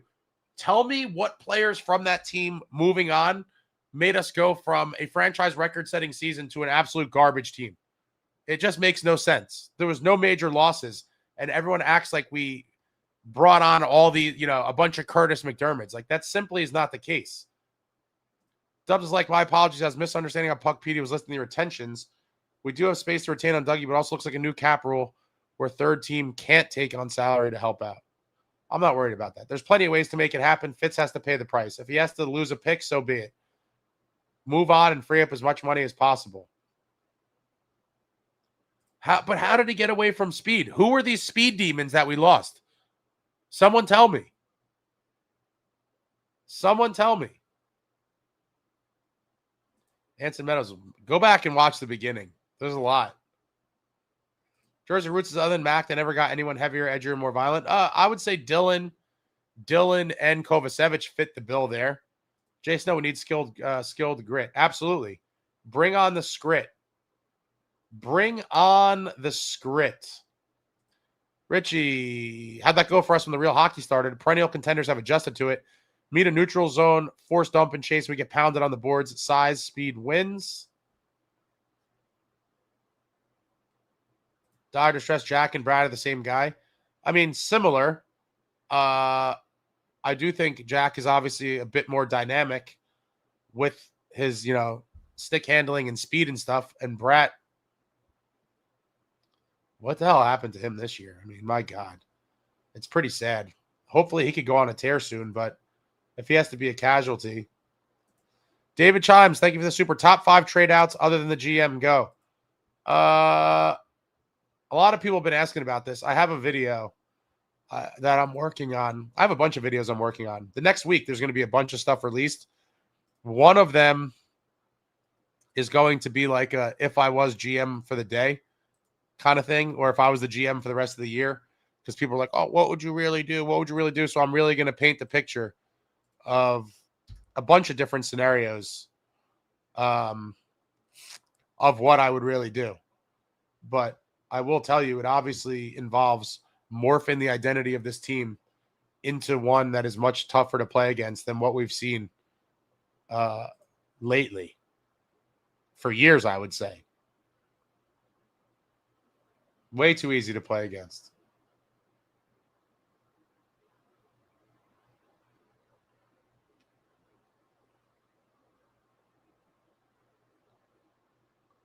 Devil Dog says no one wants to play here unless they have a no move clause.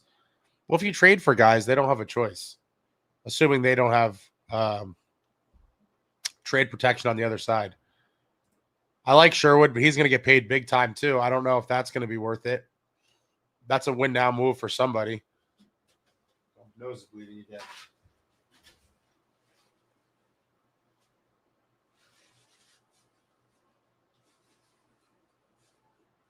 Damn it. I'm dying, guys. Yeah, Sherwood's going to get paid. Looking for a payday for sure. I don't know. Why do you guys think that people have a choice where they get traded? If you don't have trade protection, you have no say. Now, could he get traded somewhere and not re-sign there? That's a possibility. I'm sure any team that's going to trade for him, especially because the rumors are Vancouver's asking for a good amount for him, they're going to want to have some sort of clarity, I think, on whether he's going to sign an extension or not before giving up assets to, bring him in. David Chimes, the Euro Finesse team did more than after Fitz just copycatted Florida and appealed to the chest thumper side of every hockey fan. Well, are you one of these people, David, that lives in denial that you need some of these types of pieces to win, and we're still a weak team overall?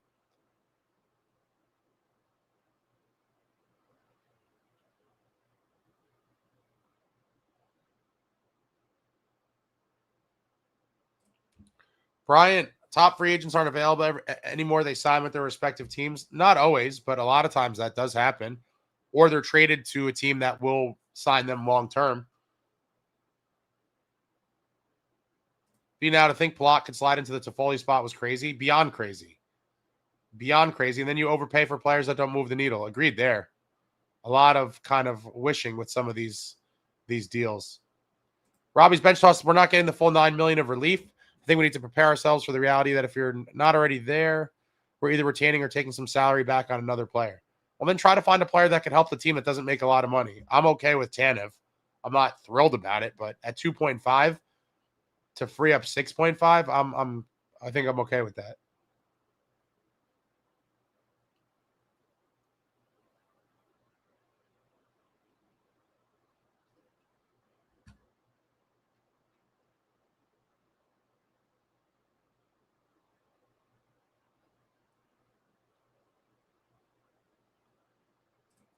Garrett, crazy that plot points have been dropping drastically since coming to the Devils. Got to be cursed. Went from 40 points plus per season with Tampa and has gone down every year since then. Sad times. Well, you know, guys do historically start dropping off production at a certain age. He was at that age when we got him, so we're obviously getting him on the decline. And he was playing with, I think, Stammer for a good portion of his time there. So that's obviously going to help your numbers as well. You know, on the decline due to age, and lesser line mates will eventually show a huge drop off in production overall. And that's what we're witnessing.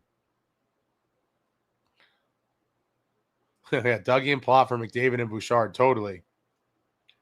Dubs is like, if you're a free agent looking at this situation, why in the world would you come here unless you're getting sick money and a clause to control your own destiny? Well, at this point, in terms of free agency, it could be a hard sell. I do think that Fitz did not do himself any favors by making the team a complete circus. And I already believed that it was, but now the whole world knows. I think it was sort of a secret to outsiders, but now it's fully known by everybody that you had the inside track on Quinn Hughes and it did not happen. I mean, how do you botch a deal that literally was set up for you to win from the beginning? Rutherford really wanted to give Quinn what he wanted, and what Quinn wanted was to go to New Jersey. And Fitz did not have the cap space ready, and that was it. Oh, Woodson's on the full tank and draft is our best play. It's gross. Yeah. Devs 1982. Dylan was not kidding when he said the Prue Center needs to be saged. A lot of evil spirits going on right now. It's really bad.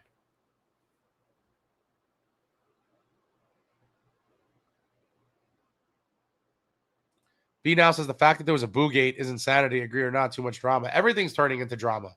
And that's what happens when you're a bad team. If the Devils, you know, the whole boo gate thing would have never happened if the Devils weren't playing so poorly for the season, right? Like that would not have happened if we were in a playoff spot and looking like the good team that we were in October. That simply would not have happened. That was partially driven by the frustrations of a fan base because of the year overall. And then Luke just happened to make those mistakes, and the poor kid was at the center of it and got pummeled.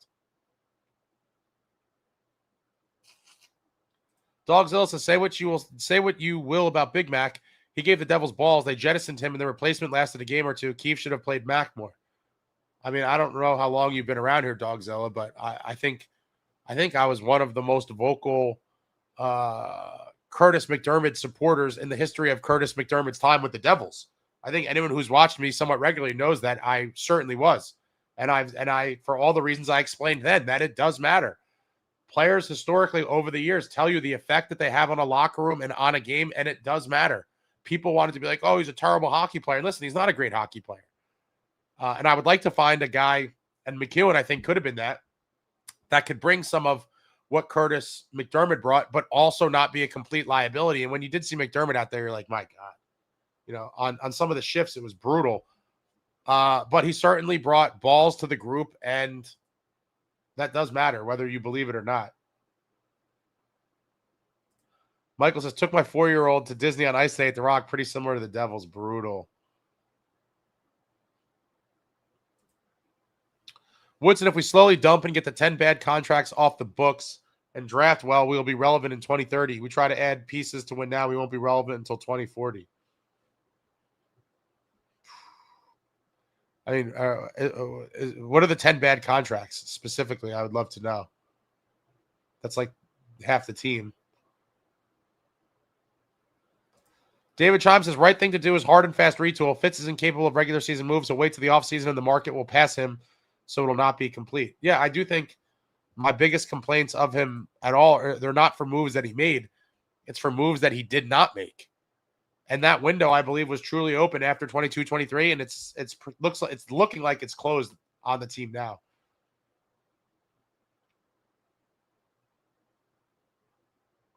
Min is going to run Quinn into the ground by the time he's a free agent. He likes those big minutes. He's going to love it there, and he's going to sign there soon. He'll be signing there in the summer. And then everyone can tell me that I was right, because there's still people in denial that think he's coming here in free agency. They're like, oh, I'm glad we didn't trade assets for him.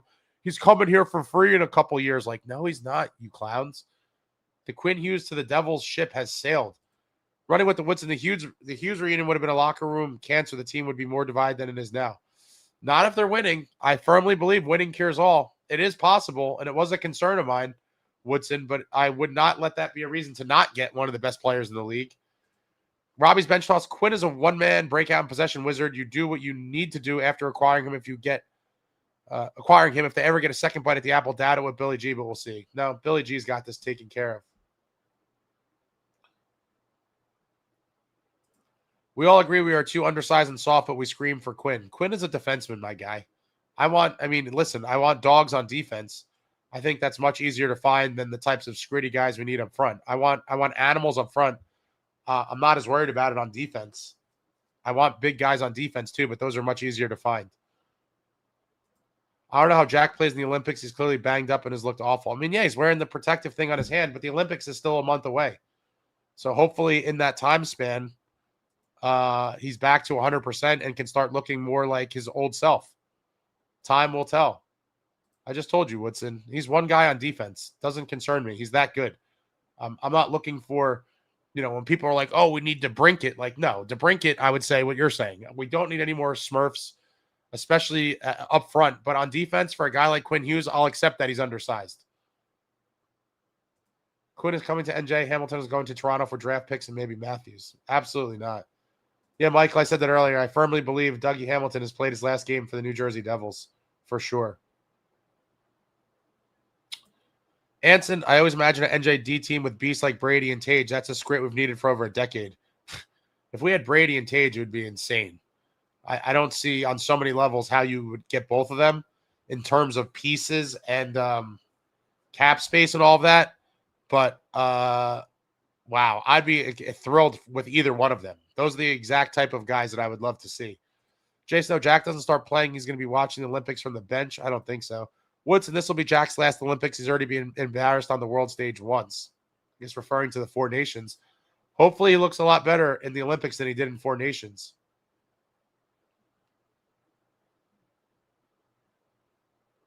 Our soft players are poison. I agree with that.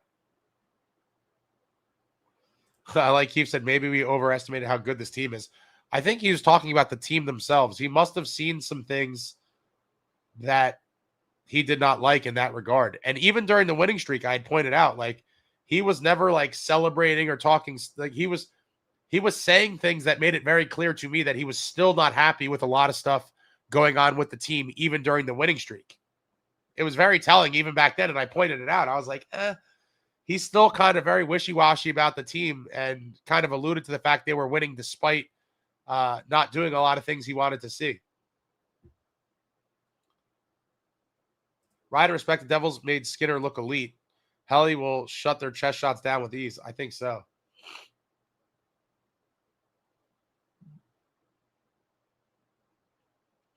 Lindy's owed an apology. He was right about Holtz. He certainly was.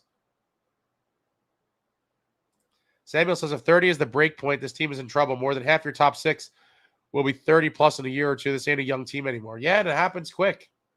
I've been saying it for a long time. People were telling me the future's bright. Hold on. Let me get the glasses. The future's bright. Everybody's so young. You're crazy. They're going to be good. Just be patient. The future is bright. And I'm like, the future is right now. We just set a franchise record with 112 points and won a playoff round. The time to win is now. I'm not talking about how good we're going to be in years from now, but people did. They rather talk about how good a team is going to be in the future and this, that, and the other thing than actually try to focus on winning right then and there, which should have been the case. And precious seasons have went by. 23-24, we drowned with no goaltending. 24-25, Jack gets hurt, no reinforcements brought in. Best Fitz could do was Daniel Sprong and Cody Glass. And another season down the drain. Destroyed in 5 at the hands of the Hurricanes.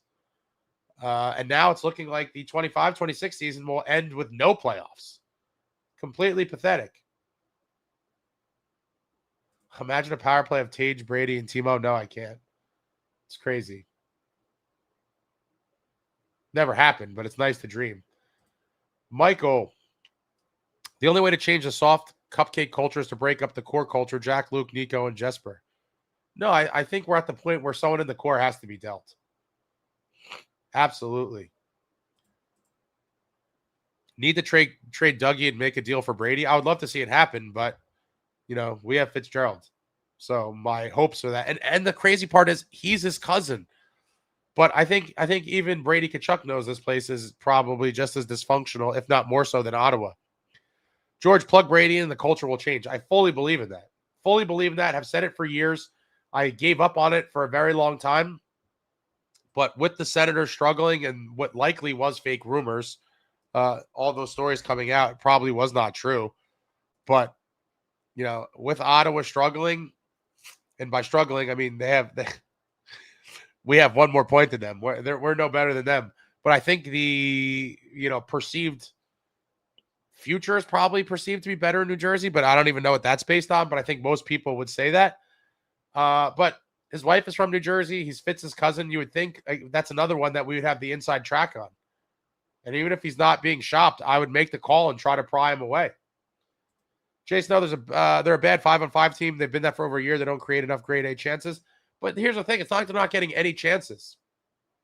They get tons of chances and cannot score. It's absolutely painful to watch. And Russo, no, not crazy. Nylander is being scratched.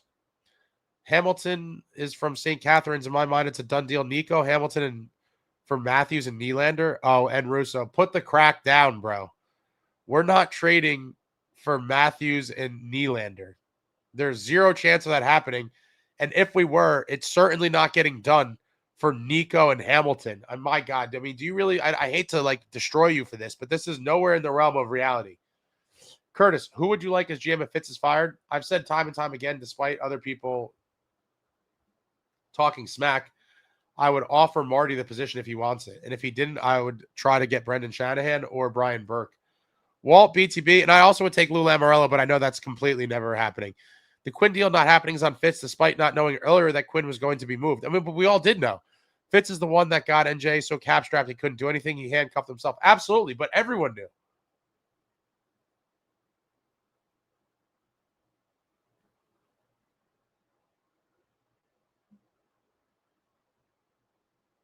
Jay Snow, the team never drives to the blue. We don't see screens or tips in front of the net. Yeah, it's all part of being soft.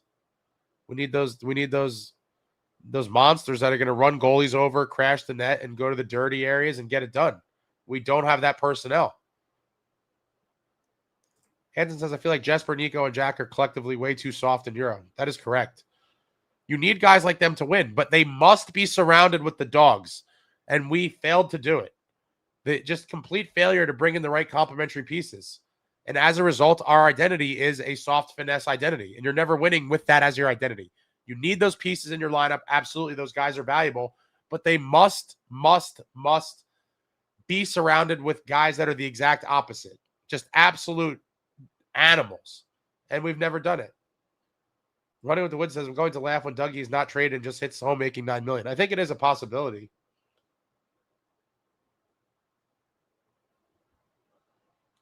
We need a big body who's strong and can battle in front of the net. No one does that. I agree.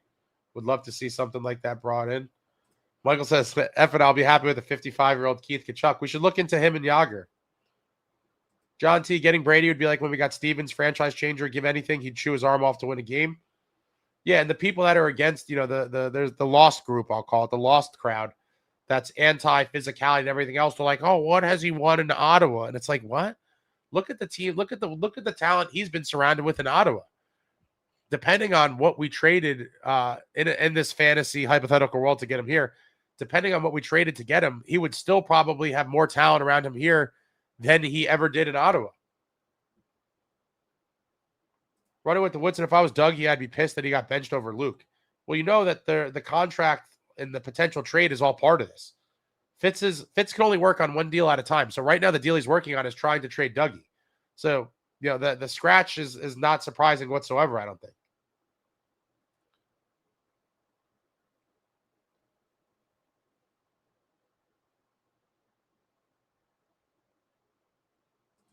Pope says he's not unreliable when healthy. Those injuries were freak accidents. At some point, it's a curse on the franchise, not Jack. I think it could be both. Timu says, oh, please, Jack still plays pond hockey. Okay.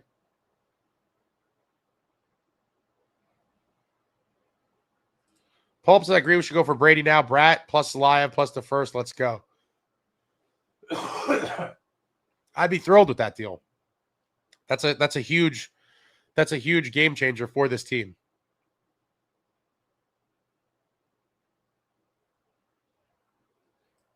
How did Keefe kill our speed, though? Explain to me. We're still getting chances. There's still, other teams are wise to the one-trick ponies that the Devils are, and they're beating them down. I didn't want to believe it. A lot of people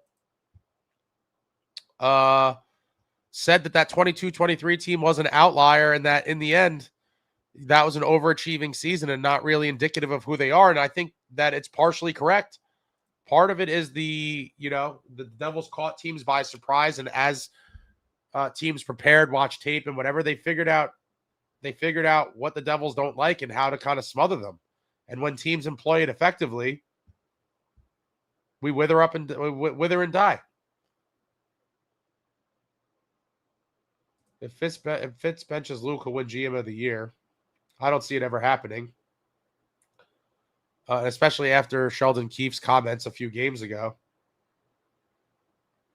Ryan, in respect for as crazy as it sounds, the goal scoring put up by the BMW line in its prime has not been seen again. That was a great fourth line. Excellent, excellent fourth line. I'm not getting into an argument with the Hughes stands on here.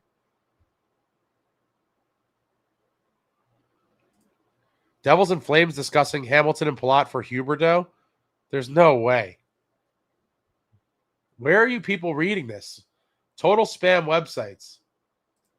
David Chimes, it's not the players we lost. It's failing to complete an unoriginal strategy that everyone else bids up once Florida won using it. Should have stuck with speed while heavier guys overbid. Well, first of all, David, do you believe you don't need the grit or the sandpaper and that speed alone is going to get it done? Timu says, I watched this team when they were great. Hughes is not it, and nowhere compares for me to even a guy like Parise, and I'm serious. It's a hot take, but I'll be honest, Timu, I'm with you. Zach had a 99-point season, but Jack rather had a 99-point season, but outside of that, like Zach Parise is a way more complete hockey player. That is a fact. Way more of a dog than Jack could ever dream of being.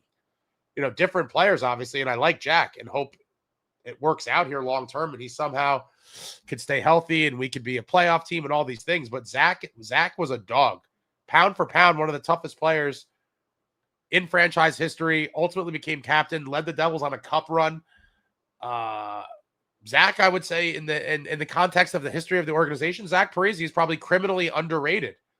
A lot of people, again, scorned about how he left and stuff, but that does not change the fact that Zach was a big piece of this team for many years and did a little bit of everything. Drove the net, will go to the corners, a little pit bull on the boards. I mean, Zach was a complete hockey player.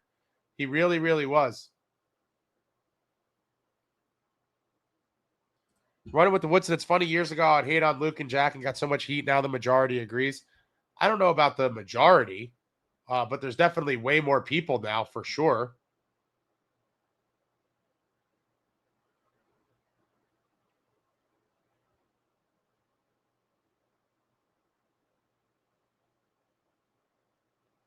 Did I see the Elliot Friedman presser? No. What are you referring to?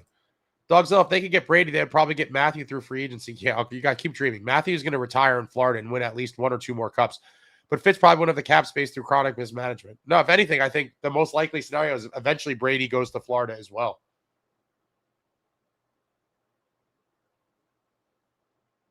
Anson, imagine if the fan base demanded Brady so hard he could hear it from Ottawa. We manifested it through noise. I'm not one of these people that think things like that could happen, unfortunately. Devs 1982, thoughts on bringing McLeod back? Other teams have signed guys from the scandal. Agree with other comments he's missed on 4C big time.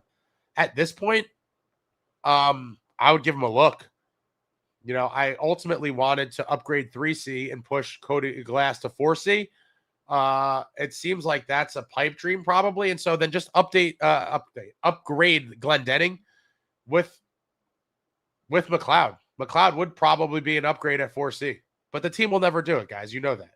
I would do it, but they'll never do it because of the complainers and all the nonsense and the distractions and blah, blah, blah. And especially given how soap opera-ish this season has already become, they're not going to add a Michael McLeod addition to the team on top of all that already.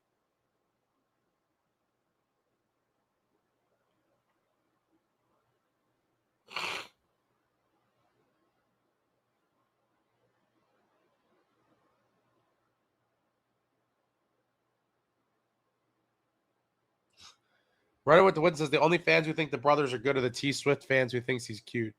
I mean, this is where I think I do agree that they're overrated by a lot of people. But on the flip side, Woodson, you're the other extreme where you completely, crap on them. Like, they're not bad players. They're nowhere near as good as a lot of people believe. I agree with you there. But they are good players with the potential to be much better. Again, very young. They're kids, man, children. Jack's 24. Luke is 22. I don't dislike them like other people do, but I am very, I think, fair and aware of where they are as players right now. But there's extremists on both sides. The people who thinks they walk on water and they're God's gift to the earth. I'm certainly not there, and I'm certainly not with you with hating on them. I think the reality about them is very much in the middle. There are men who like them. No one likes the brothers as players. Davin, the only hope for grit and toughness for this team is a year away and playing in the KHL, and that's a big if. I'm assuming you're talking about Salayev. John T, rebounds. Get players who disrupt and bang in rebounds. That's hockey. Would like to see that. Imagine a reality where we got Rantanen. No, I can't. And the sad part is if he came here, he probably would have just tailed off. Woodson says, wait until Quinn sees the playoffs. He'll fold like tissue paper. We'll see about that. I got money on that not happening.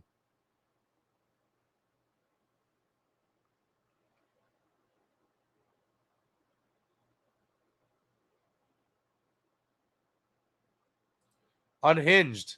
Jack just falls over, gets pushed over, turns it over, goes into the boards, not a leader. I used to like Nico, but he has been a letdown lately, not a leader, and the body language shows. No, I get it. I get it. But in reality, he's a 24-year-old kid. He shouldn't be a leader. That's the thing. Like, in what world is a 24-year-old kid? And granted, he's been in the league for a while, but like, why should he be your leader? To me, that is failure by the organization. Patrick Elias was not a leader when he was 24. He became a phenomenal leader much later in his career, but he was properly raised in this league. And I will forever believe that all of these young guys, Bradder, Nico, Jack, were failed by the organization because they were orphan players. They came in as very young kids, given a lot of responsibilities and things early on, and they did not have the proper veteran leadership and the players to kind of nurture them and show them the way and groom them as NHL players. They did not have those guys. As a result, they raised themselves in this league, and I firmly believe a lot of what we have seen circles back to that. They did not get a proper veteran training in this league. I will never be convinced otherwise. And it's unfortunate. It's an organizational failure, and it's ultimately failed the players. Woodson, I'm making a tanking devil shirt and going on a live with Ace Instant Classic TV. All right, hold on. My nose is bleeding. Be right back. Nose is bleeding.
Yeah, historically, throughout the Devils' glory years, all of the rookies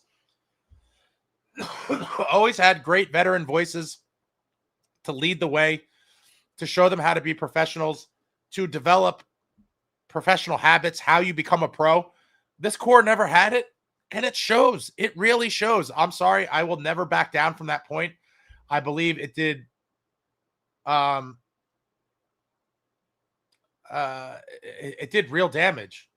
It did real damage. Oh, man, a tank. I'm not a tanking guy, Woodson. I never can be. Be now, Ace, appreciate you talking about all my stupid questions. You're the man. Love this Devils talk. Thanks, man. I'm dying. I'm dying. Always going to be here to talk about the Devils. Wish we were congregating here under better circumstances, but when winning or losing, I will be here. Hopefully winning times can return at some point in the near future, but it is a very grim kind of outlook right now.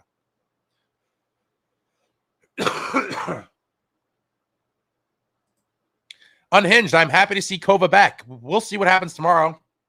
Damn NHL net game. Have to sail the seas. I want to see Kovacevic just crushing people. I hope he comes out there and just lays the boom. Louis says, I'm honestly afraid if Fitz trades a first with Hamilton to get him out. I hope it is lottery protected. There's no way Fitz is doing that unless we're getting a substantial player back, and I can't see it happening. I can't see a first-round pick. Fitz is obsessed with draft capital and assets. There's no way he's trading a first with Dougie. No way. Again, unless somehow in an unforeseen circumstance we're getting an impact player back, but I don't see it. Woodson says, Jack is the number one problem. I disagree. Luke, number 2, Fitz 3, and Keefe 4. Can't believe this injury show. They just determined to get the Noesen surgery now. I mean, he was probably like, I want to keep playing for now, but whenever you tell me, I'm ready to go get the surgery, and they shut it down. George, get Brady and put him on the left wing and move Jack onto right wing on the first line. It's nice to dream. It is nice to dream.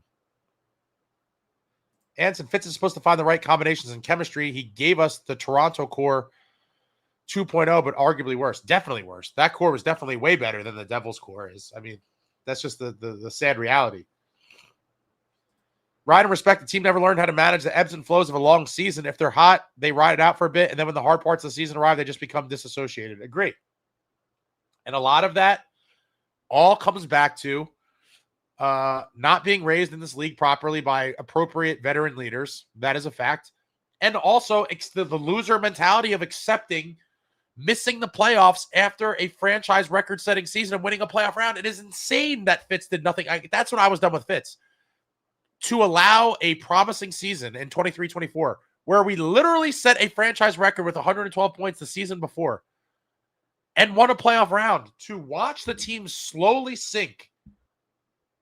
To watch a team slowly sink.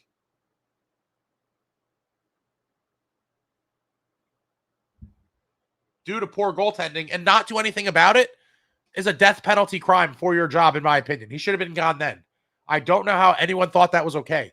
That alone, that season did mass levels of trauma and damage to an already mentally fragile group. It really did.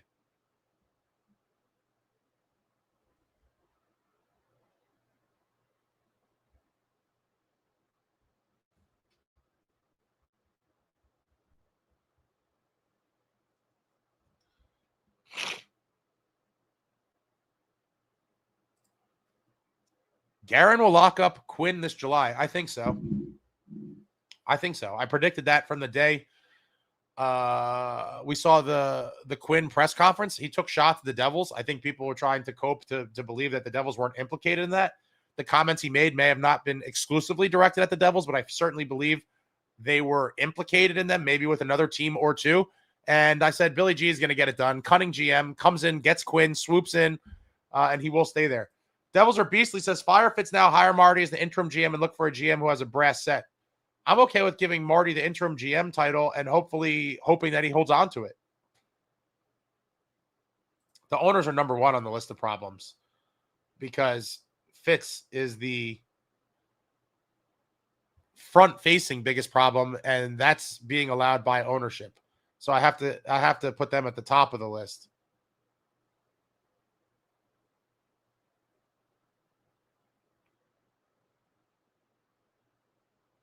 Anton says, I'm also dooming here, but full-time doomers like a broken clock, bound to be right at least twice a day. Pat yourselves in the back, I guess. Yeah. And I've said they, in my opinion, were too early to make some of the claims they did. But in the end, they were right. And, I believed it to some extent for years as well. But I wanted to believe that the right pieces would be brought in to make the whole kind of recipe work. And it just never happened. It just never happened. Unhinged says, I don't want Max Domi for the history. I could totally see that. Would love Gudis. Gudis is a just absolute animal. One of my favorite things, the Gudis picture of him yelling in the goalie's face in the playoffs, that was great. Traveling Devil, day late, dollar short Fitz.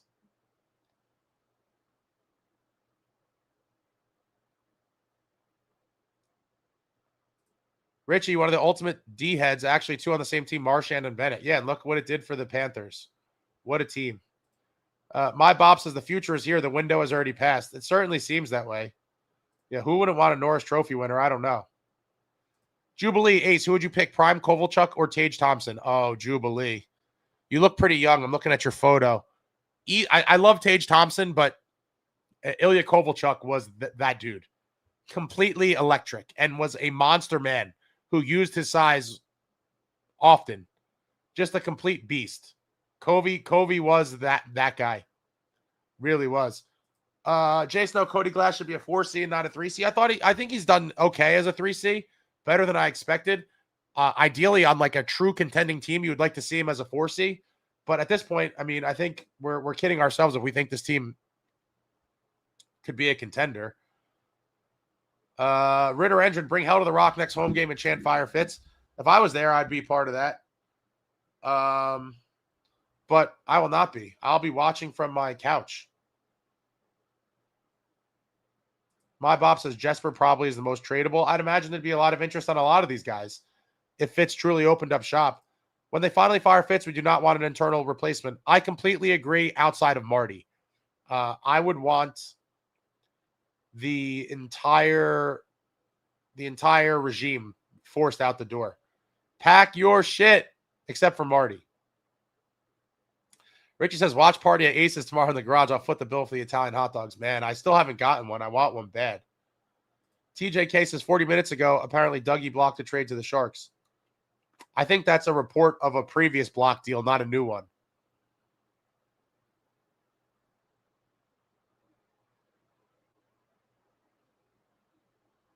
Be now more than half 30 plus in 2 years. Bratjack and Nico. Yeah, no, that was a slight exaggeration. But they're approaching 30 for sure. Like they're on the cusp. Not Jack. Traveling Jack wasn't embarrassed of the Four Nations. He wasn't the only forward that didn't score. No, obviously he wasn't. But, I do think it was clearly an underwhelming performance by him. And everyone kind of said the same thing. Woodson says we need to trade the core, but Jack won't be traded. Well, that leaves 3 other pieces. And I'm not against trading Jack. I just realized that the team won't do it. In the right trade for a decent return, I would consider it. There's no untouchables to me. Nobody is untouchable. But we'll see. Running with the Woodson, Nico's not the problem. He shouldn't be the captain, but he's not the problem. And again, another situation or kind of spin-off of, I agree he probably shouldn't be the captain, but we're here now and you can't revert course. He was given it pretty young, probably prematurely because he was the best, I guess, kind of long-term guy to give it to. But who did he learn from? Who were the veterans that were mentoring Nico Hischier? They did not exist. Gomer and all those guys had the Bobby Holiques, the Claude Lemieux, the Zach Parisis and Zajaks of the world had guys like Langenbrunner and tons of just great longtime vets, winners, and mentors. And this group never got it. And I will forever be convinced that is a huge part of what they kind of have become over time. All of that stuff matters. And it says trade the core doesn't mean necessarily all 4. I see Jesper and Nico getting shipped.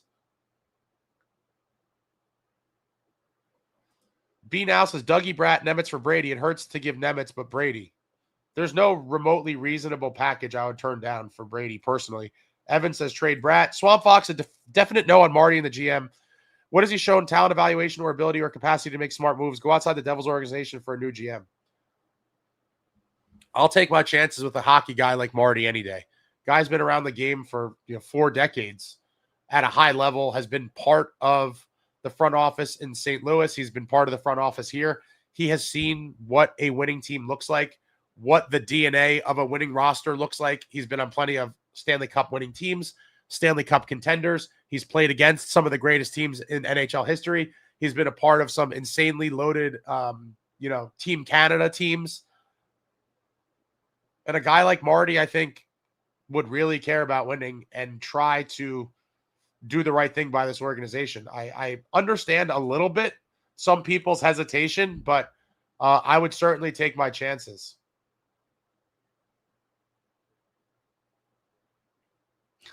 Ace, do you think Nashville would take a Glendening and a 12th for Stammer? Totally. Pound for pound, Zach is one of the toughest players this team has ever had. I don't know what you mean by he, for his size, he was a beast.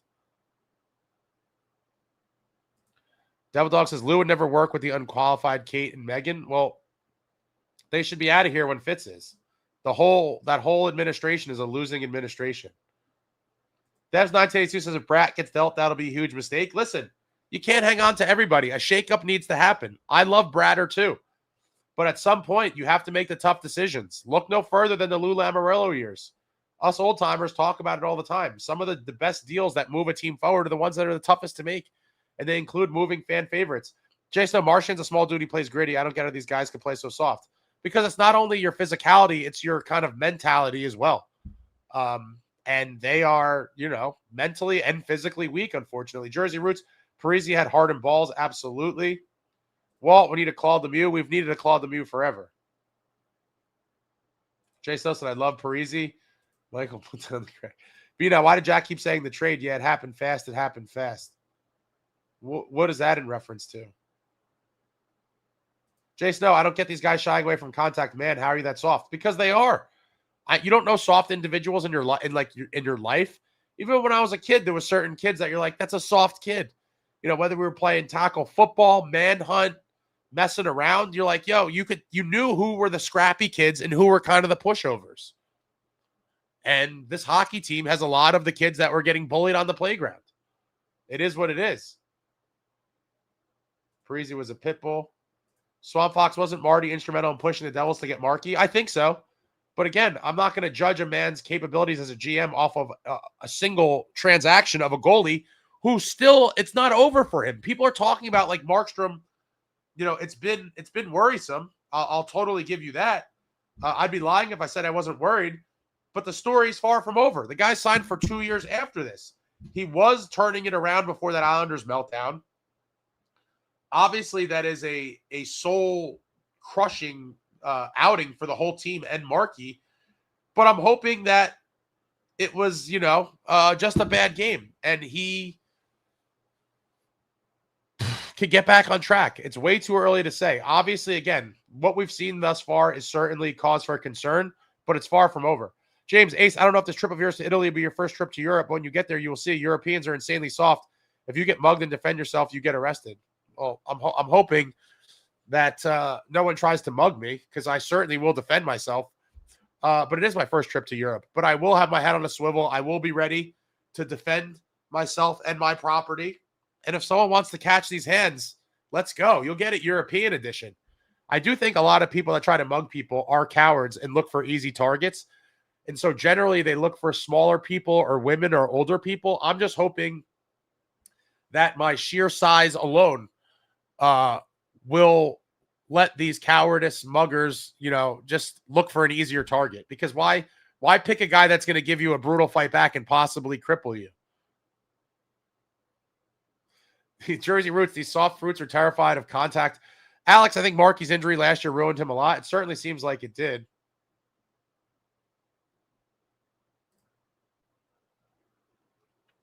I'm just looking for something here.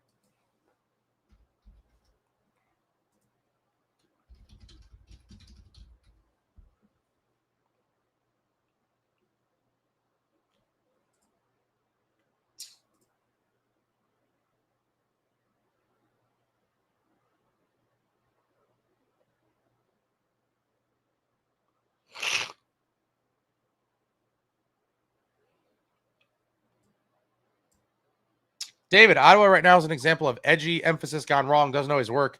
Not Kachuk's sole fault, but the Sens look like big dum-dums right now. Haven't seen enough of them to know, but obviously they're in a bad way. Evan Spitzy, trade away all the softies on this team and get Sam Bennett and Matthew Kachuk and Brady Kachuk. We're not getting any. Brady's the only one that's a remote possibility, and that's a very, very snowball's chance in hell. There's no Bennett and Matthew Kachuk are going to retire in Florida and win a cup more or two. Not all Euros are soft. Completely agree, but that is kind of the stereotype or stigma attached to them. Woodson, our D-men don't pinch. Our forwards aren't as aggressive with Keefe because he beats the defense first mentality into every player. Just look at Luke. Oh, so you want them pinching and gambling even more so you could say how bad he is defensively? NJDevs28 says, I see Marty as the new Devils GM if Fitz gets fired. I think from a PR standpoint, it'd be the smartest thing. I think. Who knows where their heads are at, but I do think in terms of kind of exciting the fan base and marketing and stuff, you'll probably get a little more leeway with a lot of the fan base with a guy like Marty versus a random guy.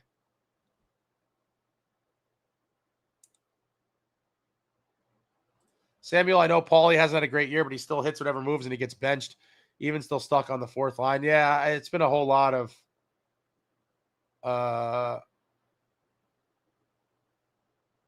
tumultuous road for him. Scratched 3 games in a row.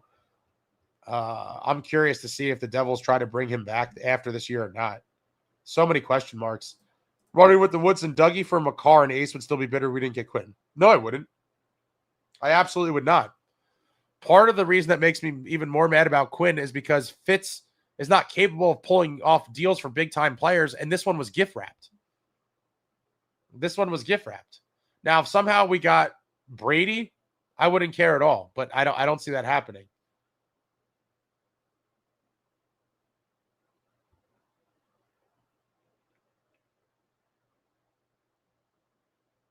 Surf says, I would never want the Kachucks with all the baggage they bring. I don't know what baggage you're talking about, but if you're talking about being savage animals who will do anything to win, please, no, we don't need any of that.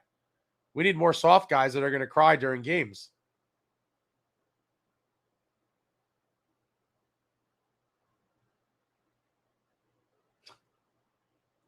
Surf says, Ottawa has toxicity in their locker room and probably Brady causing it. I mean, where are you coming up with this? This is just pure speculation.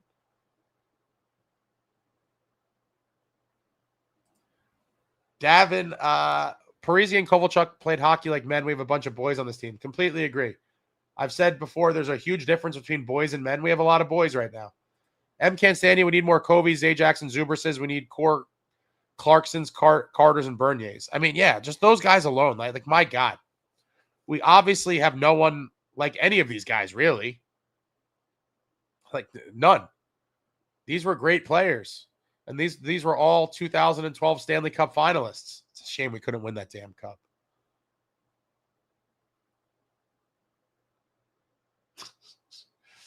Richie says baggage. The only baggage they would bring is what hangs off of them. Animals and winners. I'm with you, Richie. Ride and respect. We saw what speed got them before they tried to embrace heavier, edgier, more violent. They were able to beat the slow Rangers, but against the fast and physical Canes team, they got smacked. And that was always going to be the case. Any team that had an aggressive forecheck that was willing to beat them up and really muck it up, the Devils had no answer, and they still don't. They still do not. I'm down to get a gritty player that's not a Kachuk as well. Any grit. Bring in any grit. Pro Bowl forever. I feel like trying to imitate Florida has hurt this team. This team should be emulating Colorado's play style. Well, I mean, that's cutesy. It's a cutesy thing to say. But they have some of the best players on the planet. It's a much easier... when you have top end, we don't have any truly elite players. We have some good players, no elite players. Those guys are in a different world.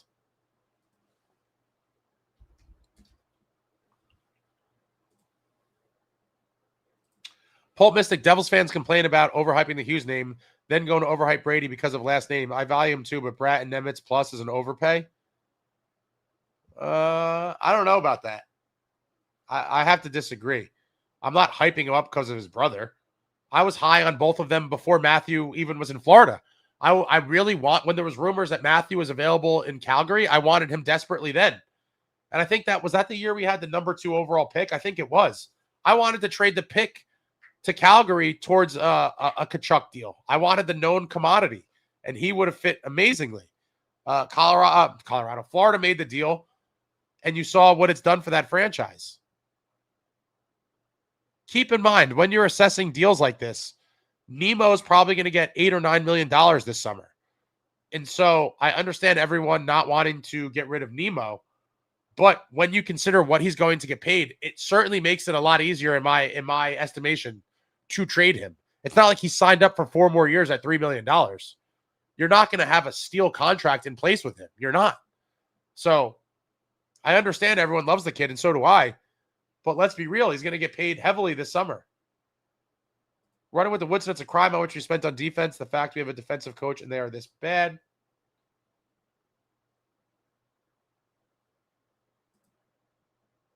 You need to do something big. Go for Panarin. I'm out on Panarin.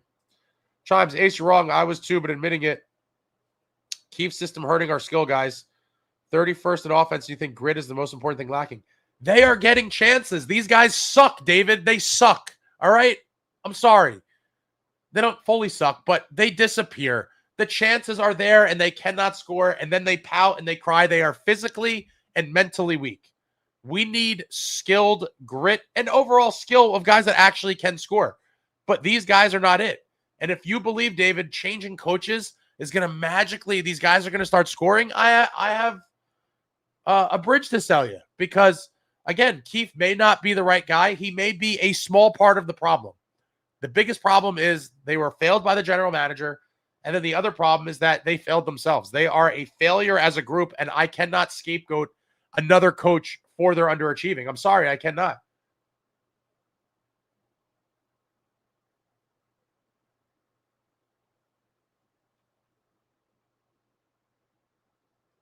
Definitely see Brady going to Florida at some point.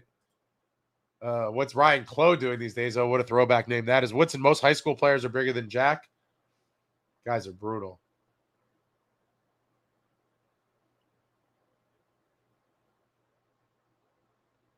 Wasn't Landeskog one of the youngest captains in NHL history? They won a cup.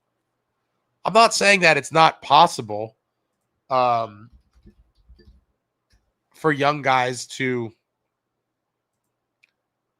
be good leaders and stuff. Let me just see something.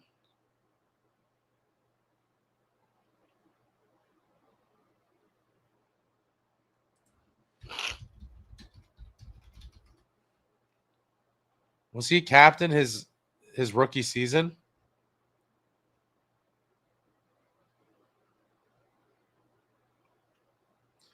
And you look, when he came in, some legit veterans on his team. Paul Stastny, Milan Hajduk.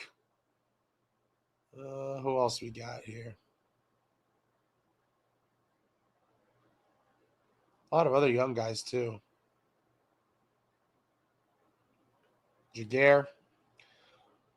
Not everybody's the same. There are outliers, but, even Landeskog, right? Like, winner.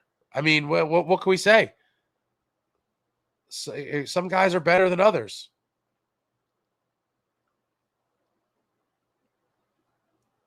It's crazy. I remember his draft year. He's already been in the league 12 years. It's insane.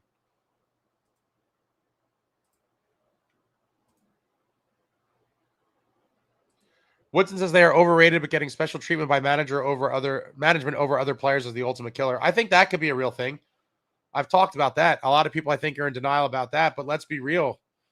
Luke Hughes never even getting benched for the duration of a period, never mind scratched. Like, I have to believe some players, and again, they're not the same position and totally different, but Paulie Cotter never put 2 goals in the other team's net in a game. He was scratched for 3 games. Does seem like a little bit of a double standard. I believe that could lead to some ill will amongst the team as well. Again, you guys are talking about all-time legends, though. Crosby was a leader in his early 20s. Crosby is an all-time great and a first ballot Hall of Famer, top 10 player of all time. Jack is not those things. I wish he was, but he's not. He's simply not.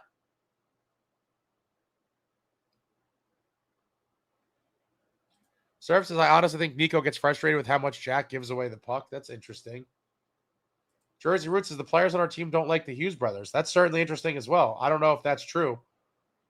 But that's certainly a speculation. Snorkel Life says, sup, Ace, in popular opinion, cash it on the Hughes brothers now. How many shoulder injuries do they have left? Sorry, just looking at the angle. Let's go Devs. I'm not opposed to it. I don't think the franchise would even consider it. I've said this a million times. I do not think the team would remotely consider trading them whatsoever, because in the end, this team is focused on marketing and making money. And and Jack is the box office draw. And so unless they could get what they would believe to be an equivalent or bigger box office draw, I can't see them doing it. But if the right deal is out there, again, no one is untouchable in my book. I would consider trading anyone to make this team better.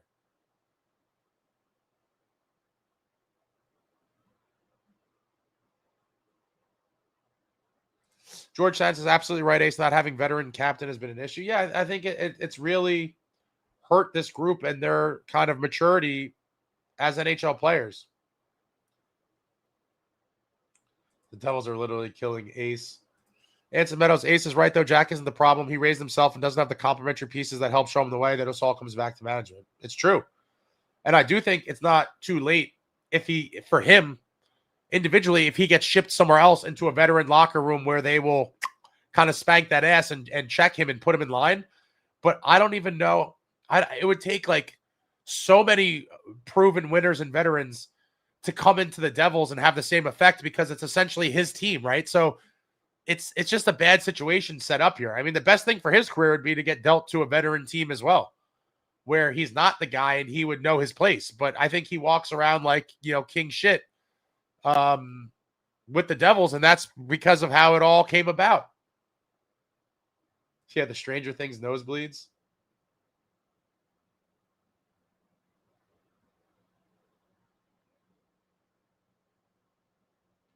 Kieran, do healthy scratches travel with the team? I believe so.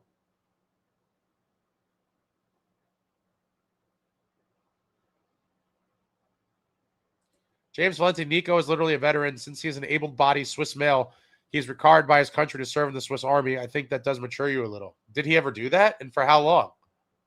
When would he have done that? Yeah, I would never want Panarin either.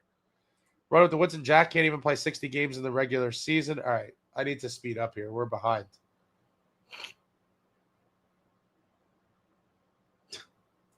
Nico got the C for having the best hair on the team. It's all about marketing. You guys are brutal. Woodson says Marty would be a terrible GM, and I'm a big Marty fan. I don't know what you're basing that off of.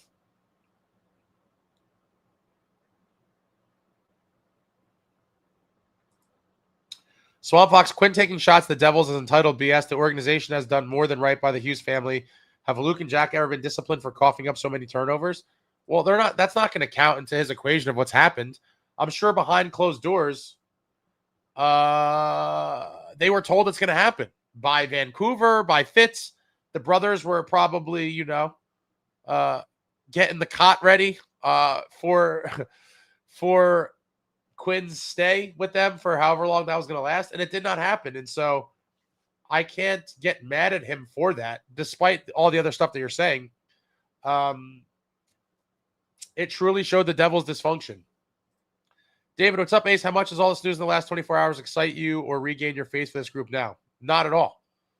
Not at all. The only thing that it does is show that we're probably at least a step closer to Dougie getting moved, and then we'll see ultimately what is done with that cap space. But I'm certainly not excited or anything by this team, and probably won't be for quite some time. Traveling, the team doesn't need a rookie GM. Get one that knows how to fix a dysfunctional team.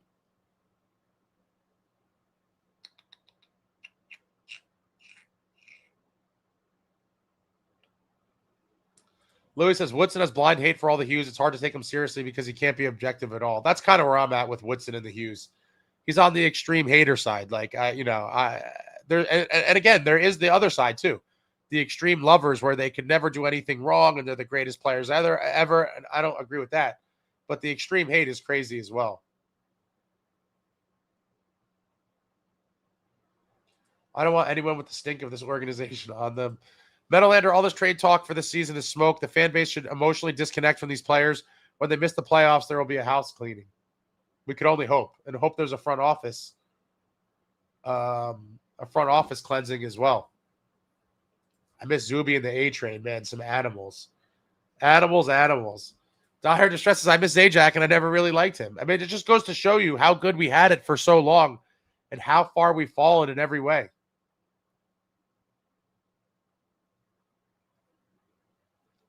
B now says, I'll give Bratt for a Brady, but definitely only for someone big time. And I think Bratter should only be potentially moved for a big time player. You know, you don't trade him just for the sake of trading him. You trade him for a big time impact player. You know, someone like Brady, a Tage, something along those lines.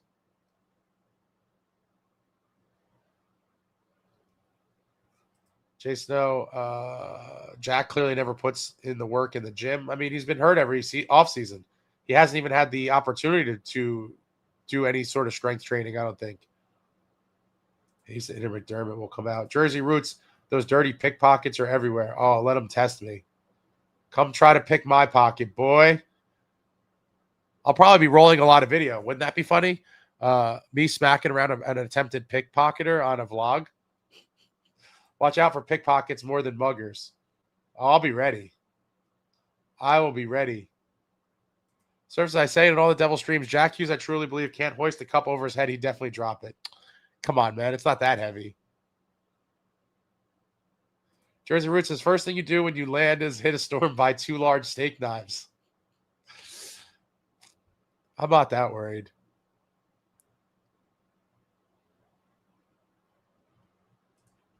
Just saw a video on the Milan rink. Been a long way to go in 3 weeks. I think they'll make it. And even if it's not, they're still going to have the games. So it is what it is. Traveling says, I've traveled Italy solo for about 3 months and been all over. You don't need to buy a knife.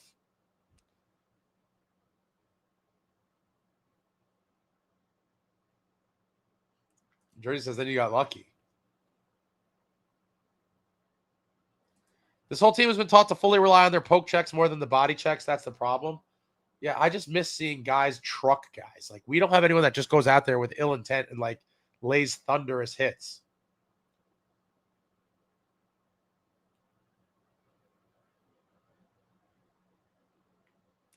The pickpockets are Romanian women, huh? The fact that we gave up Akira for Cotter is a crime. I mean, listen, you guys know, forever a franchise legend on this channel. I was livid when that trade got announced. You know, Akira Schmidt, a guy that many of us, including myself, thought could have been a potential future franchise goalie. And Alex Holtz, a number 7 overall for a guy like Cotter. And listen, I like Cotter. He's had a rough go of it now. And it sucks. But yeah, that was that. If that doesn't illustrate everything, kind of, you know, one of the, again, there's just so many crimes you could point to. But Akira Schmidt and a number 7 overall for Cotter is like, where are we really going with this?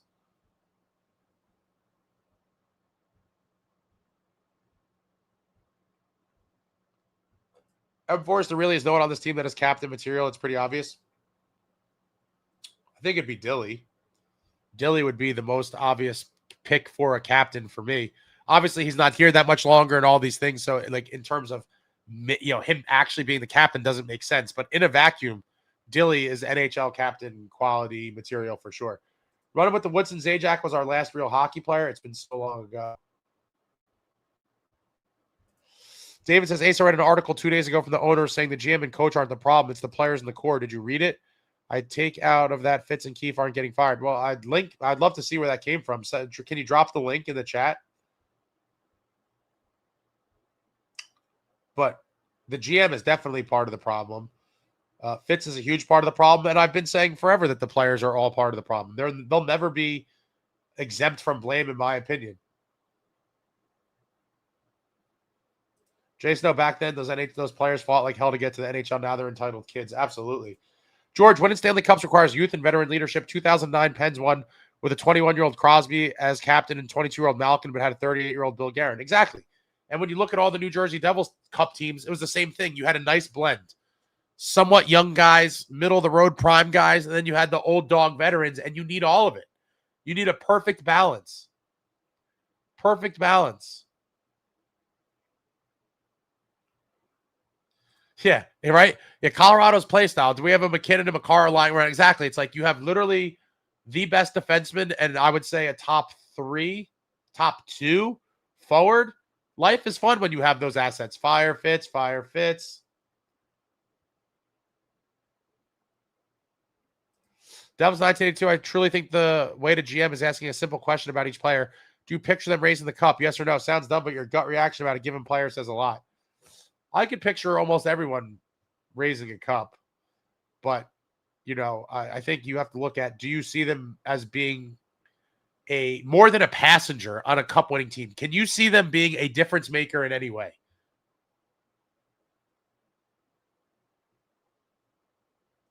Be now, Brady can be seen as toxic, putting people on blast online today. Maybe don't blow up the situation. No, listen, but this is what the media does. They asked him. All he said was he thought the situation with the rumors was nonsense. I have no issue with that whatsoever.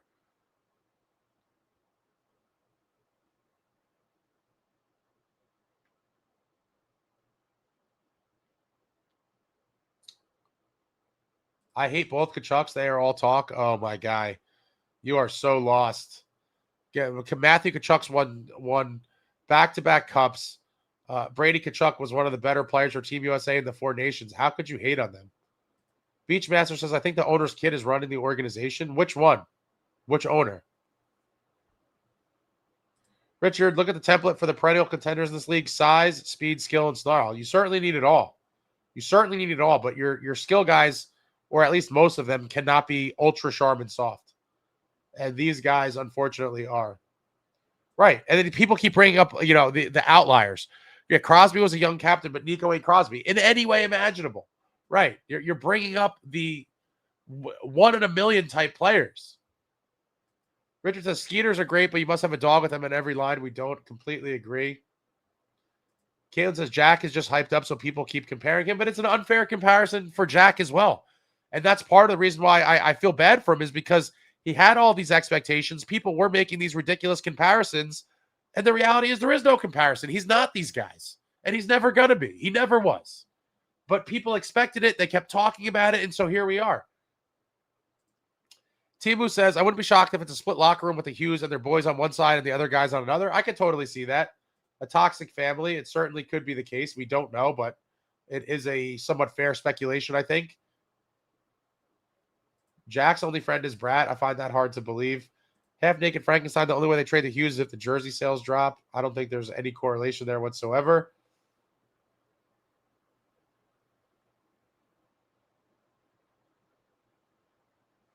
Now, I don't think Timo likes Jack being the fan favorite, coach favorite, first line go-to guy. Timo wants to be the Jack of this team. I couldn't disagree more. I don't think Timo cares about that. And I don't think Timo is even capable of being that guy, to be honest. I don't think he's ever going to be the face of any franchise. Could be a very good player and whatever else. But I cannot see him ever, you know, I don't think he cares to be that. Garrett, considering the team is about 80% a scrap, only makes sense to throw Nemo in on a trade to a win now team and try to build towards some big moves for next year. George, coaches need some grittier players, but our coaches need to adjust the approach and get better. Goalie coach Rogalski has 6 years of underperformance. Power play is terrible. PK has sunk down. Special teams brutal. Talked about that in my this team is a disaster video that went out yesterday. Averaging 3.11 goals against. Obviously not good. Well, it's even worse when you're only averaging 2.55 goals for. Losing combination. Everything is bad right now. There's literally nothing positive about this team at the moment at all. Richard, Woodson, I agree with you 100%. Even my wife said it looks like Timo wants to put him through a wall. I can see him maybe being bothered by it, but I don't think it's like he's jealous or he wants to be the face of the team. That was never going to happen either. David Ace, I'm hearing some noise about the Devils and Pettersson. Any chance you think that will happen? I certainly hope not. I don't want him. And especially for the amount of money he makes, people have brought him up constantly over the past year or so. I'm fully out on him. Kieran, hit the like for Ace. Thanks. Hit the thumbs up for your boy. And if you're not subscribed, what are you waiting for? Hit the subscribe. And if you don't have the notifications on, hit the notification button. You never know. A video might come out of nowhere. A live might happen out of nowhere, and you might miss it. And you might miss out. And so if you're not subscribed, obviously you need to subscribe. I mean, what are we waiting for?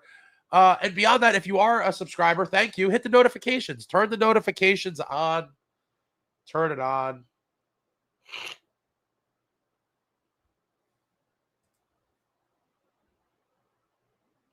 Sir, Jack has got too much fame too quick, and now he's got a slight ego. When I heard he had a talk with the guys in the locker room when he was the one to cough up the puck that led to that one goal. I don't know if you're talking about a specific instance, but he definitely seems a little arrogant. I mean, again, this is all a function of when you're told you're the greatest player ever from a very young age, and everyone has just stroked his ego from when he was a little kid till now, and you do not get any proper mentoring at the NHL level where guys will check you. Like Jackhughes, if he had played in a different era and he came into, like, let's just say the 2000 Devils locker room, like Scotty Gomez did, he would have learned real quick. And if you haven't seen, if you want to learn more about this topic specifically, check out, let me drop the link. I had an interview with Gomer a while back where we talk about this, and he talks about all of these things. And I knew how important all of this stuff was just from over the years of being a fan and listening to guys tell their stories and stuff. But to hear it from Gomer again all these years later really just kind of was a refresh. And link in the chat. Gomer was kind of like a Jack Hughes in a way, like young, charismatic, kind of punkish. And the veterans in the room put him in check real quick and showed him how to be a pro. He talked about it constantly. He constantly praises his mentors from the Devils in tons of interviews, even years later. He talks about like the Claude Lemieux, the Bobby Holiques, the Randy McKays, because he was a young little hotshot too. Jack Hughes never had that. It's been nothing but praise and how great you are. And that's how you become kind of what he's become. It's a little off-putting, I agree. He is a very talented player, but the reality is he's never won anything. And so I do think at some point, like, you need to be a little more humble. And I could see how not being that way does bother some people. It does make sense.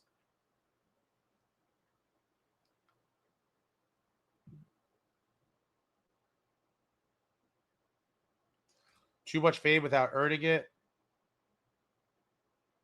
Pope says no one was less tough on Jack than Lindy, and Jack flourished under him.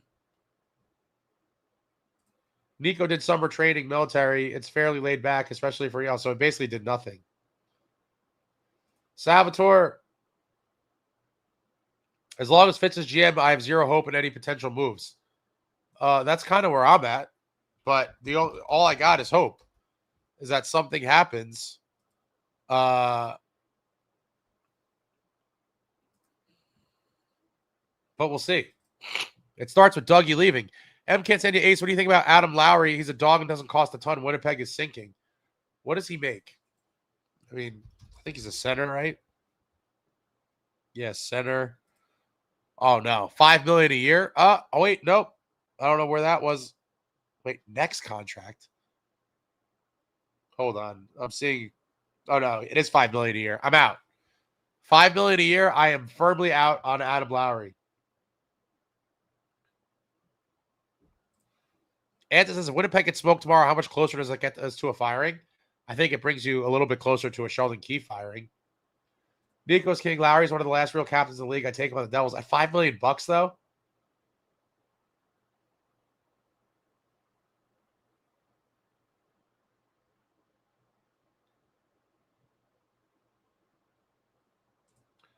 Curtis, do you think Luke and Jack lost faith in players coming to the Devils after they missed out on their brother? Probably not. I just think their overall, I guess, opinion or whatever of the team probably took a little bit of a hit because they were probably under the assumption that the deal was happening, and you could fully understand why. We had the inside track. Ritter Engine Marty's a legend for the Devils, no denying that, but his influence needs to come to an end. I mean, when did the influence start? Where did the influence start outside of pushing for Markey? I mean, that's all you guys got on Marty. B now says Jack can be a 100-point-plus player. Can maybe if he could be, I'm assuming you're going to say healthy. There's a lot of woulda, coulda, shouldas. Dogzilla, what you're describing, Hayes, the Devils are like Lord of the Flies, where children are marooned alone to govern themselves on a tropical island following a plane crash during a nuclear war. It's a little similar. Cotter definitely still has slick hands. Ritter Engine, just want to say thank you, Ace, of the streams. Always a good time to talk things through as NJD fans. Yeah, thanks for showing up, folks. These are always therapeutic. They used to be fun. Now I just think they're just straight up therapeutic. Jason, bring up Haminaho. I 100% would want to see him get a shot. We have nothing to lose. There's no way he could do worse than some of the other guys we're trotting out there. Yeah, give it a shot. Or even give him potential top 6. I mean, you're putting Dadonov in the top 6. Like, I have no expectations for that guy. I mean, my God. What did he play? 3 or 4 games? Another signing that didn't work. I would love to see Amesbury. Bring up Diamond Hands, baby. Would love to see it. Would love to see Diamond Hands. B now said if Nico's not captain material, then you got to go because you can't strip him to sea without more locker room drama. Listen, I'm not saying he's not captain material, but he was rushed into it under less than stellar circumstances without proper grooming or training for it. Like, why? Just because you're a talented two-way player, like, here, you're a captain? Like, no, I'm sorry. Yeah, I know his work ethic and all this stuff, but that's a failure on the organization's part. Dylan would probably be a good captain. And again, you don't need a letter to lead. Dylan's definitely a leader of this team without a letter. He doesn't need one. Get Coleman and Henrique on the cheap. A lot of people want to see the Coleman reunion. I don't know that Henrique has anything left to give. Maria, what up, everyone? Just got back from seeing our Utica boys today. Lots of hits, lots of energy. Unfortunately, still lost, but the fight was there. Man, look at Maria. I'm jealous. Where did they play? Was that in Utica?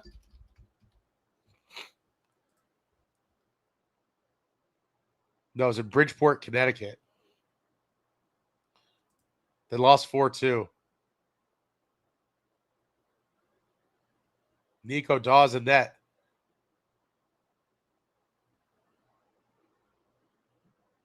There was a fight. You saw a fight. Javi Najo got an assist.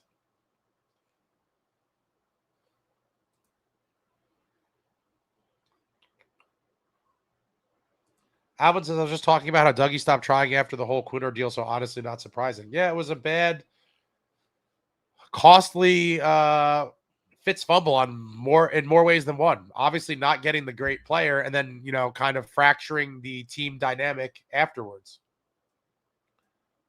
Jersey Roots says Dylan's all heart. Dylan's got heart. Love Dylan.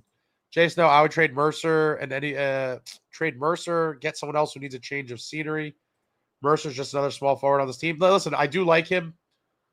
I do like Mercer, but I certainly, like I said, guys, when I mean it, there is no untouchables on this team for me. I'm a Lou Lamoriello kid. It's all about the logo on the crest on the front of the jersey, not the name on the back. Any trade that can improve this team should be looked at, and anyone can go. Period. Nico is king. Sonny Meta should be our next GM. Already helped build the Panthers Cup winning teams and is familiar with jerseys from Wyckoff. He was actually on the Devils analytics team in the early stages of it. And I don't know. I don't think I want a pure analytics guy as the GM. And I know a lot of people will disagree. I want a hockey guy. I'm sorry. I want hockey guys. Now, you need to have these analytics people around them. Sure. I just don't know if I want one of these types to be the GM. I don't think I do. Jersey Roots, it couldn't hurt shopping Mercer. I would shop everyone. Crazy Alex, Ace closing in on AK subs. Yeah, I guess so. Appreciate all of your continued support. Tell your Devils fan friends. That's the share with a friend part. And if you're not subscribed yet, what are you doing? Subscribe, hit the notifications, and tell your Devils fan friends. Say, listen, guys, we're down bad right now. I know the show where we have loser beverages after the losses. Jason, no, I was originally down to trade Mercer for Coleman. With how bad they are now, I don't know if it's worth it. I don't think it is. Patty said the same thing on Chicklets, him and Gomer. They all talk about it. And it's all just factual stuff. This is not just like revisionist history or me being an old school, whatever. All players throughout history on all teams, they always all talk about how crucial their mentors were when they first broke into the league. These guys had none. They had none. This is an organizational fail. Scotty was great until he betrayed us to the rags. I mean, it's a business, guys. You know, Lou was playing hardball. He wanted to get paid. I totally get it. He had two-time cup winner with the Devils. It sucked at the time. I did want him dead at the time, but like everything else, time did heal those wounds for me. And Gomer is an all-time classic, just on and off the ice. Running with the Woods says Jack still thinks people buy tickets to see him. Richie, imagine Jack being the newbie with a captain like Stevens or Darius Messier. They would have clamped down on him in 2 seconds. This is how you become a pro. Exactly.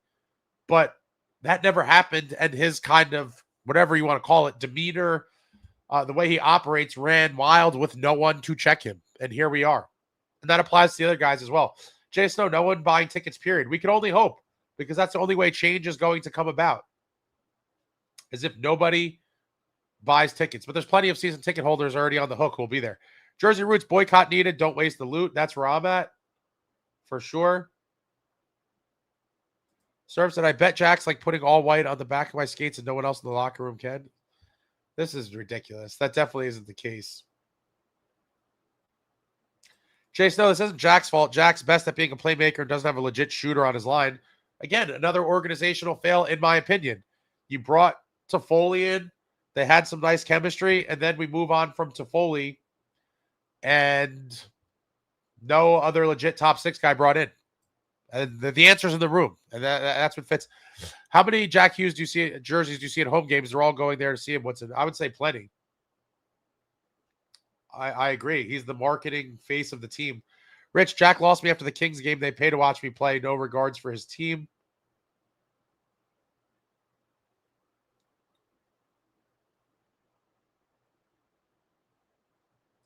I want Grits to be that guy. I think Grits is going to be a good player, but Traveling Devil Jack needs a Pepe. Absolutely. But these guys, everyone needs a Pepe. These guys, just God bless Lou Lamoriello and the old school Devils, guys. You know, I say it every time, but it's really all I have. Like, these guys are just such classics, such legends, such heroic figures in team history, and we may never see anything like them again.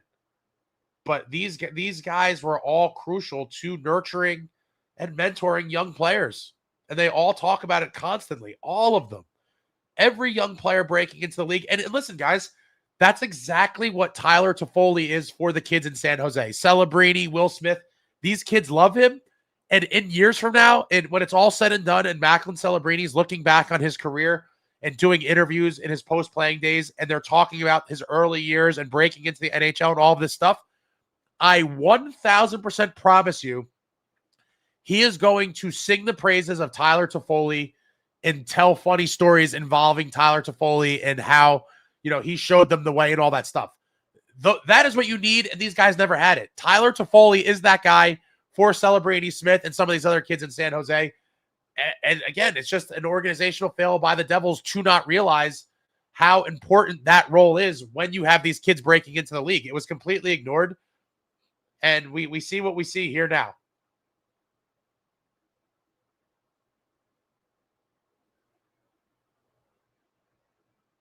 How about we trade for Severson and Wood? Is this a joke? Are we trying to completely reassemble that team? Dry fly only. If we lose the next two, I'll be purchasing the cheapest tickets available and starting a firefitz chant as soon as the lights are turned on at the Rock. Diamond Hands is with the ECHL affiliate, the Adirondack Thunder. I don't even know exactly what they would have to do to call them up, but I would love to see it. Would love to see Diamond Hands brought. I wanted them brought up for that Columbus game.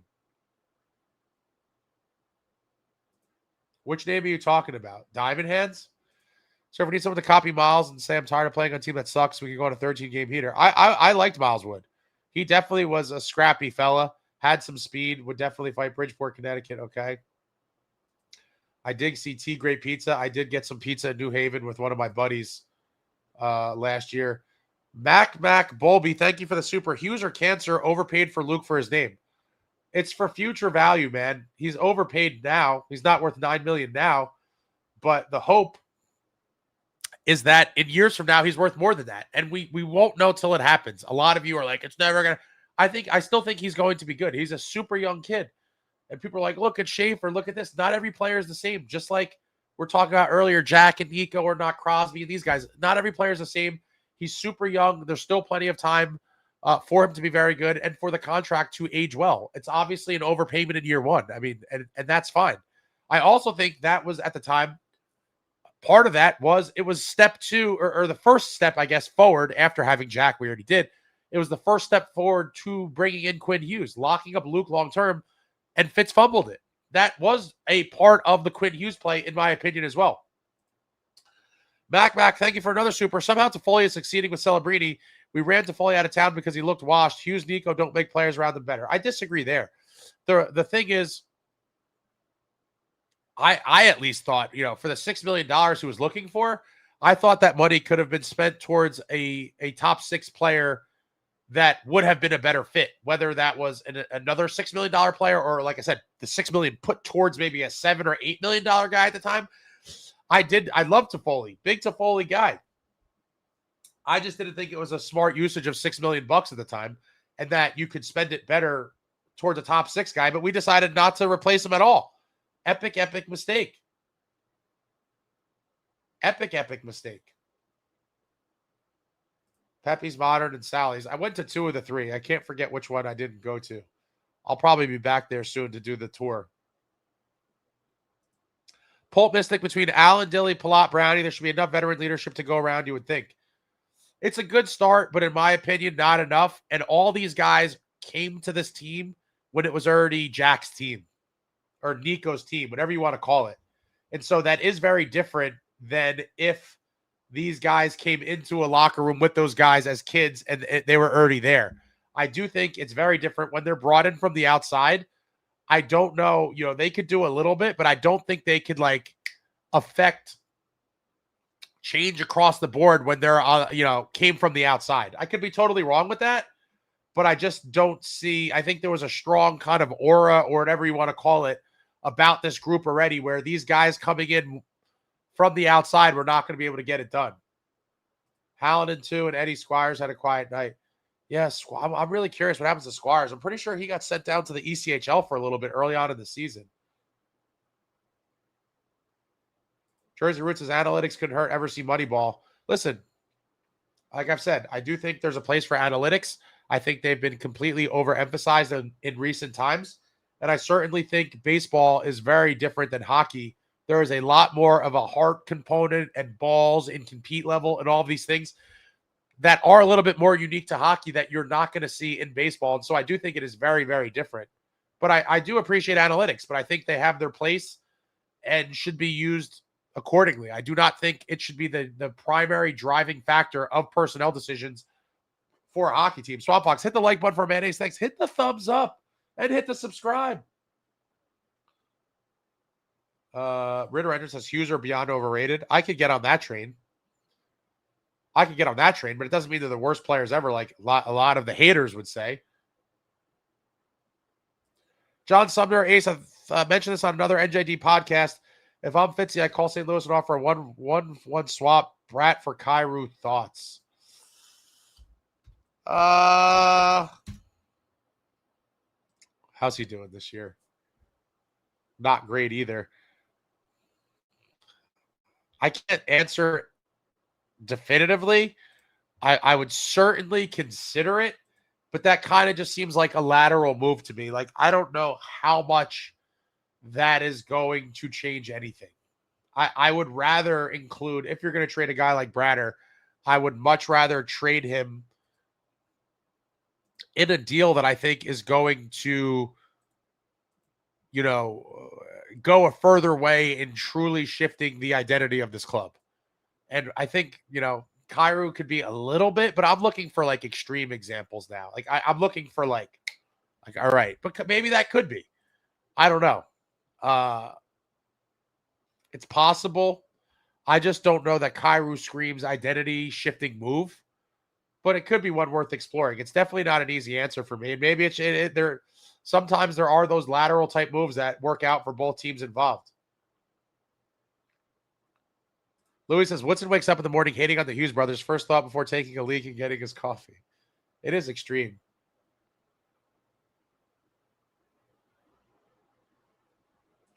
Richie, Ace, proud of you. No booze tonight. Got to get rid of the cold. Yeah, expect you to be. No, obviously, win or lose, we booze.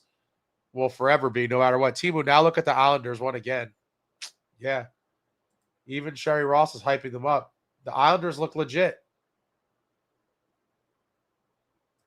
Beat out. I never forgave Gomer for going to the Rags and Carbon didn't either. Rags failed, Montreal failed, Money Hall, though. It was a payday. He had his 2 cups. Nico's King said Fitz still yet to replace Toffoli. MK said, Ace, at least the Rags are falling apart too. It doesn't make me feel much better, to be honest. It doesn't make me feel better at all. But I like that move when it happened. Wah, as a coach, he's fired up. He's been around the game. That was a great move by Lou. And Lou still has a lot of fingerprints all over this Islanders team that's turning it around. Buttus move, New Haven Pizza, good. Richie says Toffoli was run out of town because he was washed. He wanted, because he wasn't washed, he wanted a long-term deal. Devil Dog Eliash went to the Rags, had a verbal commitment decided in 06 and only backed out last minute because Sandler wouldn't give him a no move clause. Yeah, it's a crazy one. Crazy, crazy one. Team needs a full-out practice with no pucks, just skating drills and body checking with weight vests.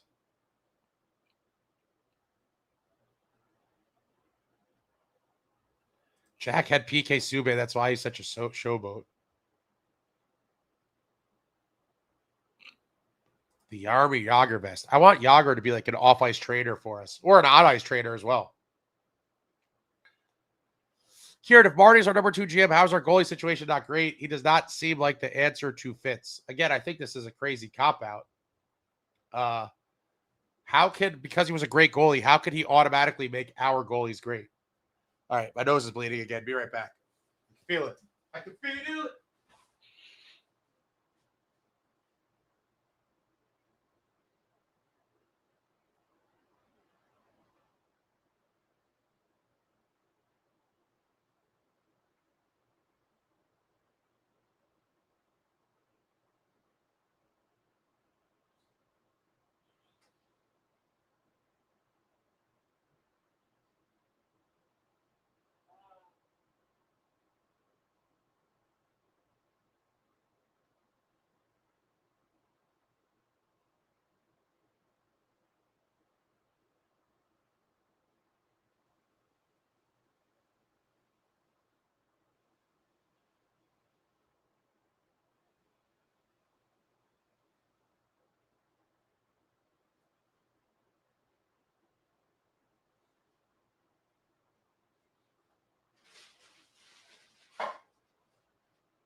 You guys have no idea how hard it is to not eat all those snacks that I showed you on the last one. Every time I walk past that bowl I was telling you about, these Swedish fish and Sour Patch Kids talk to me. The struggle is real. I love Yager. Yager's the man. Yager said his girl was too young to remember when he used to play. That's pretty funny. I appreciate Waz Rage. Trade Luke and Jack. Benching Dougie will show what Luke is made of. If he continues to suck like he does, trade him this summer. Clearly not happening. Right in respect to the Devils wind up making a Cup Finals appearance in the next 5 to 7 years, they'll have a stat telling us there are like 1 or 2 players left in the 2022-23 team. Probably. Maybe more than that, but it'll be very few. I mean, you're talking about, if we make a Cup in 5 to 7 years, you're talking about, 10 years later. A lot of teams won't have a lot of guys left from, during a 10-year turnover period. Yager for GM. Markstrom, why do I still love him? I'm hoping he turns it around. I'm a Markey fan. That was a brutal outing. But he looked like he was starting to get it back on track. Serve says Markstrom needs to use helmets from last year's new paint job. Masks aren't doing it this year. He did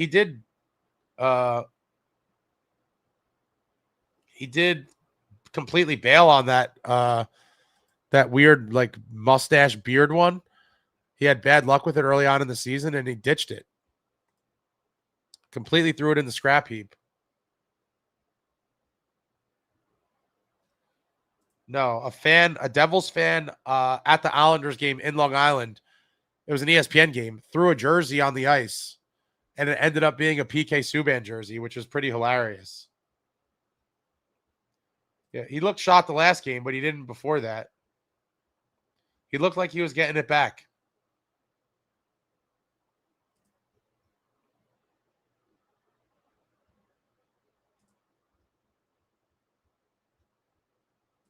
Sometimes he does.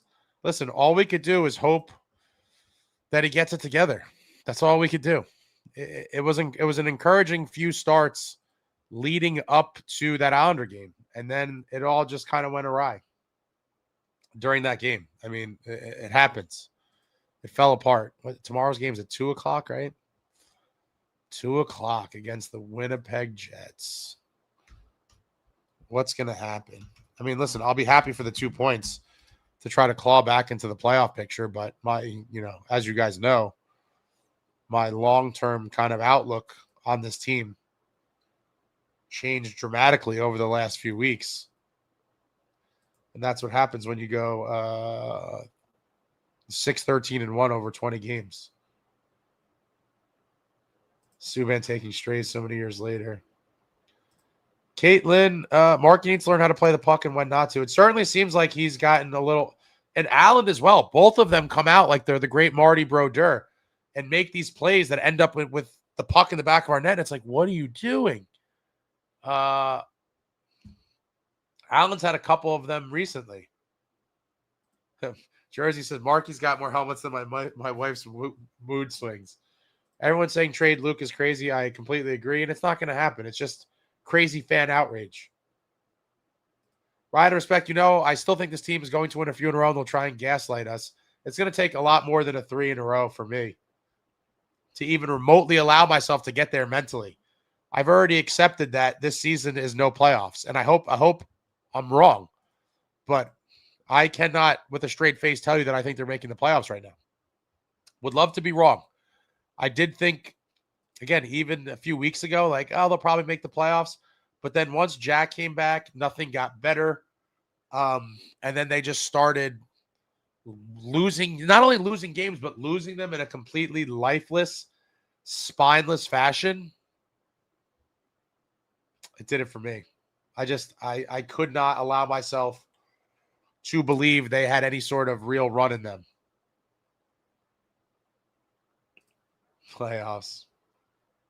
Eventually win a few in a row, not now. Yeah, they're not supposedly awful. They are. They're tied for the worst team in the league. Victor says, as long as the Winnipeg Jets play like the New York Jets, we might have a slight chance. Hellebuck's going to be primetime Hellebuck tomorrow. We're going to have difficulty scoring. Jets are big. It's going to be difficult. Ryan, respect, they'll probably lose to the Jets. The Jets are having a really bad year, but they've seen more success than our core ever has.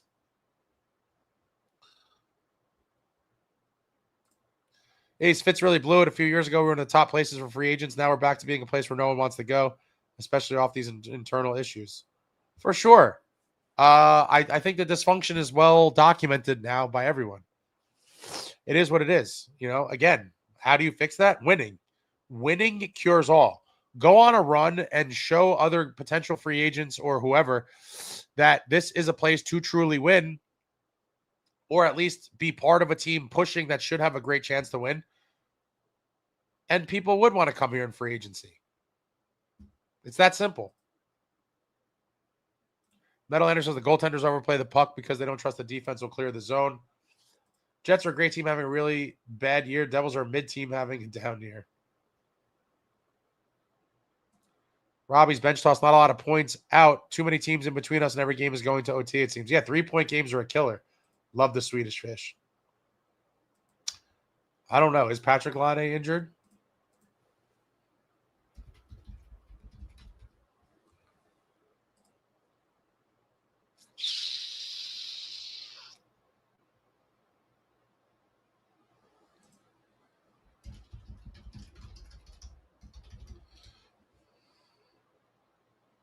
Oh, yeah, he did get hurt early in the year. Oh, wow. Yeah, he's out till late January or February. He's been skating in a non-contact jersey. I didn't know that. Swedish fish are from Turkey? So why aren't they called Turkish fish? If we can play Pee Wee goalie tomorrow, we still won't score. So we're going to get what they call every Devil game now. Goalie. All goalies play like wild in their prime. Just ask Sal and Dano. Metalander, after the 9-0 mess, I realized that Amanda monopolizes the post-game interview with softballs. Where's the legit media? I mean, you just realized that now. For the most part, there's not much legit media. There's like 3 or 4 people. And most road games, they're not at. I do think a few of them were at the last one and maybe the Islander one. I think they went to the Islanders in the Pittsburgh game. But like the far games, there'll be no other media that travels with the team, and it will be just Amanda. But she always is the first one and does ask the most questions, obviously. I do like Turkish cuisine. There's a couple of decent Turkish spots. I get like the kebabs, and I forget is the meat. One of the meats I like, I think it's called doner. But they have this rice that's really good. There's a couple Turkish spots near me that are really good.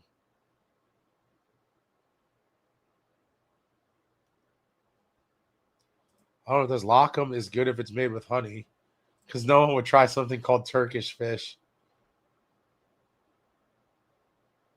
Well, at the Grand Bazaar. World's Worst Gamer Flyers are such a fake-ass 22-13-8 team. They'll be floundering like us soon if they don't shore things up with a trade. Services Bryce has been kind of honest during some of the broadcasts. He's like, this team needs to get its shit together. Yeah, no, I mean, I think it was before the last game. In the pregame, he was probably the most critical and kind of directly speaking or blunt, whatever you want to call it, about the team that I've ever seen. And was like, that Islander game was pathetic. Like that was supposed to be a statement game, and you got crushed like that. Very blunt. Maria, I won't touch anything Turkish. Greek is better. I like Greek food as well. There's a lot of all of these things around where I live. Northern New Jersey is a hotbed for all of this international cuisine. World's Worst Gamer, these other shitty teams in the league keeping us in the playoff hunt. Cisco Ace, nothing will happen until the offseason again. What are your thoughts on potential moves? If I had to bet, I would say it's not a lot of anything, like I always pick, because that's the favored result. So that'll always be my prediction. That you see a Sprong-esque type move at the deadline, a Sprong-esque type move or two maybe at the deadline. I think that's going to be it. I hope I'm wrong, and I don't know. You know, I do think the Dougie move will ultimately be more of a salary dump. But it seems like that's probably going to happen at this point. Now he's being scratched. They came out and said he's willing to potentially go to teams not on his list.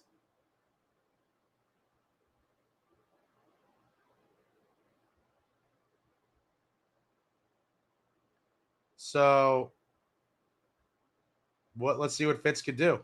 How long does it take Fitz to find a suitable home?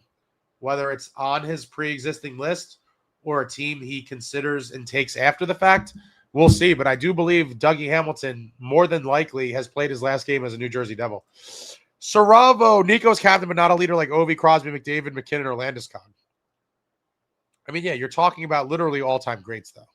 These guys are all-time greats. And it sucks we didn't get one, guys. Listen, I get it. Everyone wanted that to happen, and it's no shade to them. But like our number one overall picks were not these guys. And that's some bad luck, too, that we had 2 number 1 overalls, and neither one were these type of player. It is what it is. World's Worst Gamer, he's like Bergeron. I don't expect him to be the number 1 leader on this team. That has to be Jack's job. He is supposed to be a superstar. I don't always think the superstar has to be the leader. And there's plenty of instances in all sports where the superstar wasn't necessarily the leader. Brandon, we need one of those coaches on the team that if you're playing like an idiot on the ice and you look towards the bench and your coach is giving you this starry death glare and you immediately play smart. Saravo, everyone blames Fitzy, but our top guys can't score. Leading scorer is 12. It's pathetic. Completely pathetic. Caitlin, Avs are winning the cup this year. I think that's the general consensus. Jersey Roots, the Greeks and Turks hate each other, even though they share the same bloodline. I don't know about all that, but I certainly enjoy the cuisine of both. Caitlin, Avs winning the cup this year. Someone said that before? Yeah, they're definitely. I mean, they're the favorite, and anything can happen once the playoffs start. But we'll see. Robbie's bench toss ace. Would you care if we dealt Dougie to Philly or New York? At this point, no. Whatever the best way or least whatever the best scenario is to get rid of him and get the most money of his contract off the books. I don't care if they send him in the division. Sir, you know how they used to say where you were in the standings during Thanksgiving was a good indicator on whether you were making the playoffs. We're in a good spot, but I really don't know now. Yeah, I mean, that's a pretty good gauge, but it's obviously it doesn't hold up all the time. It has, there's going to be instances where teams are not in the playoff spot and end up in one, and guys that are in the playoffs or teams in a playoff spot at Thanksgiving can fall out. And the Devils very well could be one of those teams. And on the flip side, Buffalo could be one of the teams that was not in that ends up in. Brandon, is it possible for Dougie to file a grievance if he's healthy scratched for a while? No. They're going to say you can be healthy scratched. That's not grievance worthy.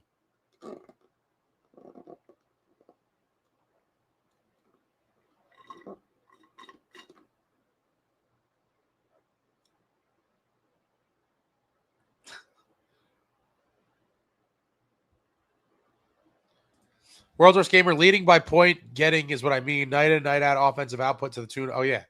But the reality is you have to also keep in mind the New Jersey Devils have never had a 100-point score in the history of the franchise. Patty held the record for a while, and Jack just beat it a few years ago with 99 points.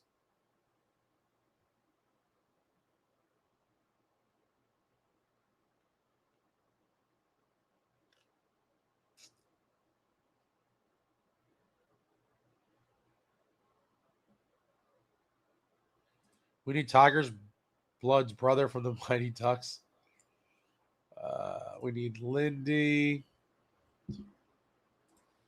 Saravo, it's the Avs, but what really sucks is we couldn't develop Blackwood or Wedgwood the right way. Also enjoy listening to your pod. Thanks to the interaction. Thanks for coming out, man. Traveling, order Turkish lentil soup and add a squeeze of lemon.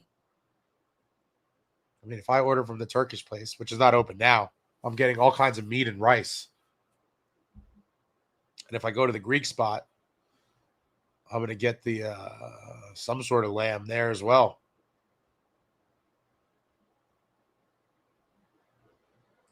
Is there anything Dougie can do besides waiving his no trade clause? No, just sit and wait till we find a home for him and send him packing. Caitlin says the group needs a coach that isn't going to sugarcoat everything. They do need a hard ass, but I think it would break them. It's all a mess. This all just traces back to earlier fails. Matt Ackerman, that's why the Islanders are interesting to watch now. They have one of those guys like Schaefer. Yeah. And there's veterans in that room that are going to bring him up the right way. Any mock trades you have in mind for Dougie? No. I don't care what we get back. We're not going to get a huge player back for him. I just want to get as much of the contract, and hopefully Fitz could find a way to get a team to take all of it to give us some flexibility to make other moves. World's Worst Gamer says, more than the Devils win, I want my cough to go away that I've had since Christmas Day flu. Yeah, I've been pretty crappy for a couple weeks now, too.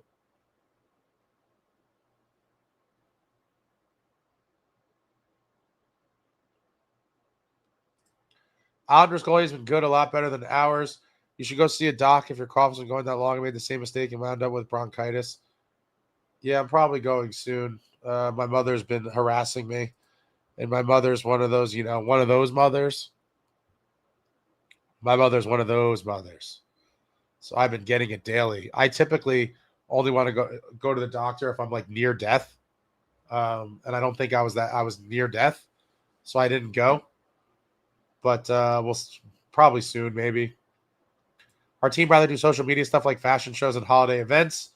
Dougie can ask to have his contract terminated, but he's certainly not going to do that. Matt Ackerman might be a hot take, but I think Jack Hughes is very similar to Patrick Kane. But Kane, I don't know, Kane is nearly as successful if he playing the same team as Taves. That is a leader. And I do think Kane is better. I mean, there's similarities there for sure, but yeah, Taves was the captain. Pulp Mystic says Devils have no local media outlet that covers the team. There's a few. There's a few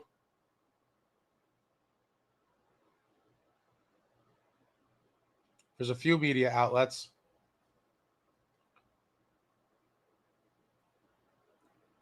World's Worst Gamer Mercer doesn't move the needle. He just does Mercer stuff. I want him gone for a player and a pick.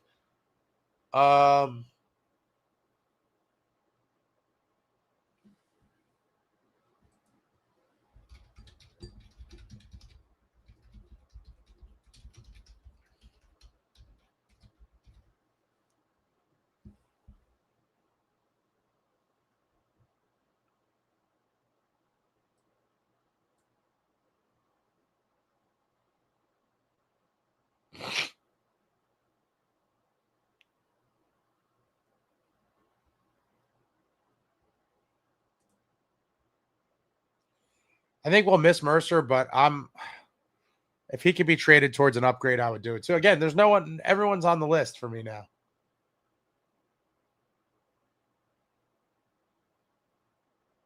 There is no untouchables.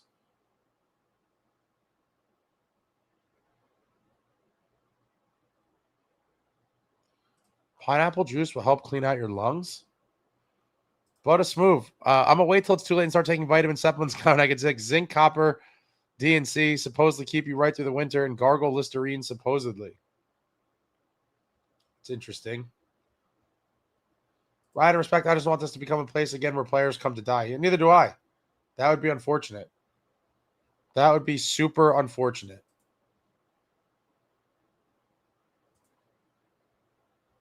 All right, guys, that's it. I got stuff to do.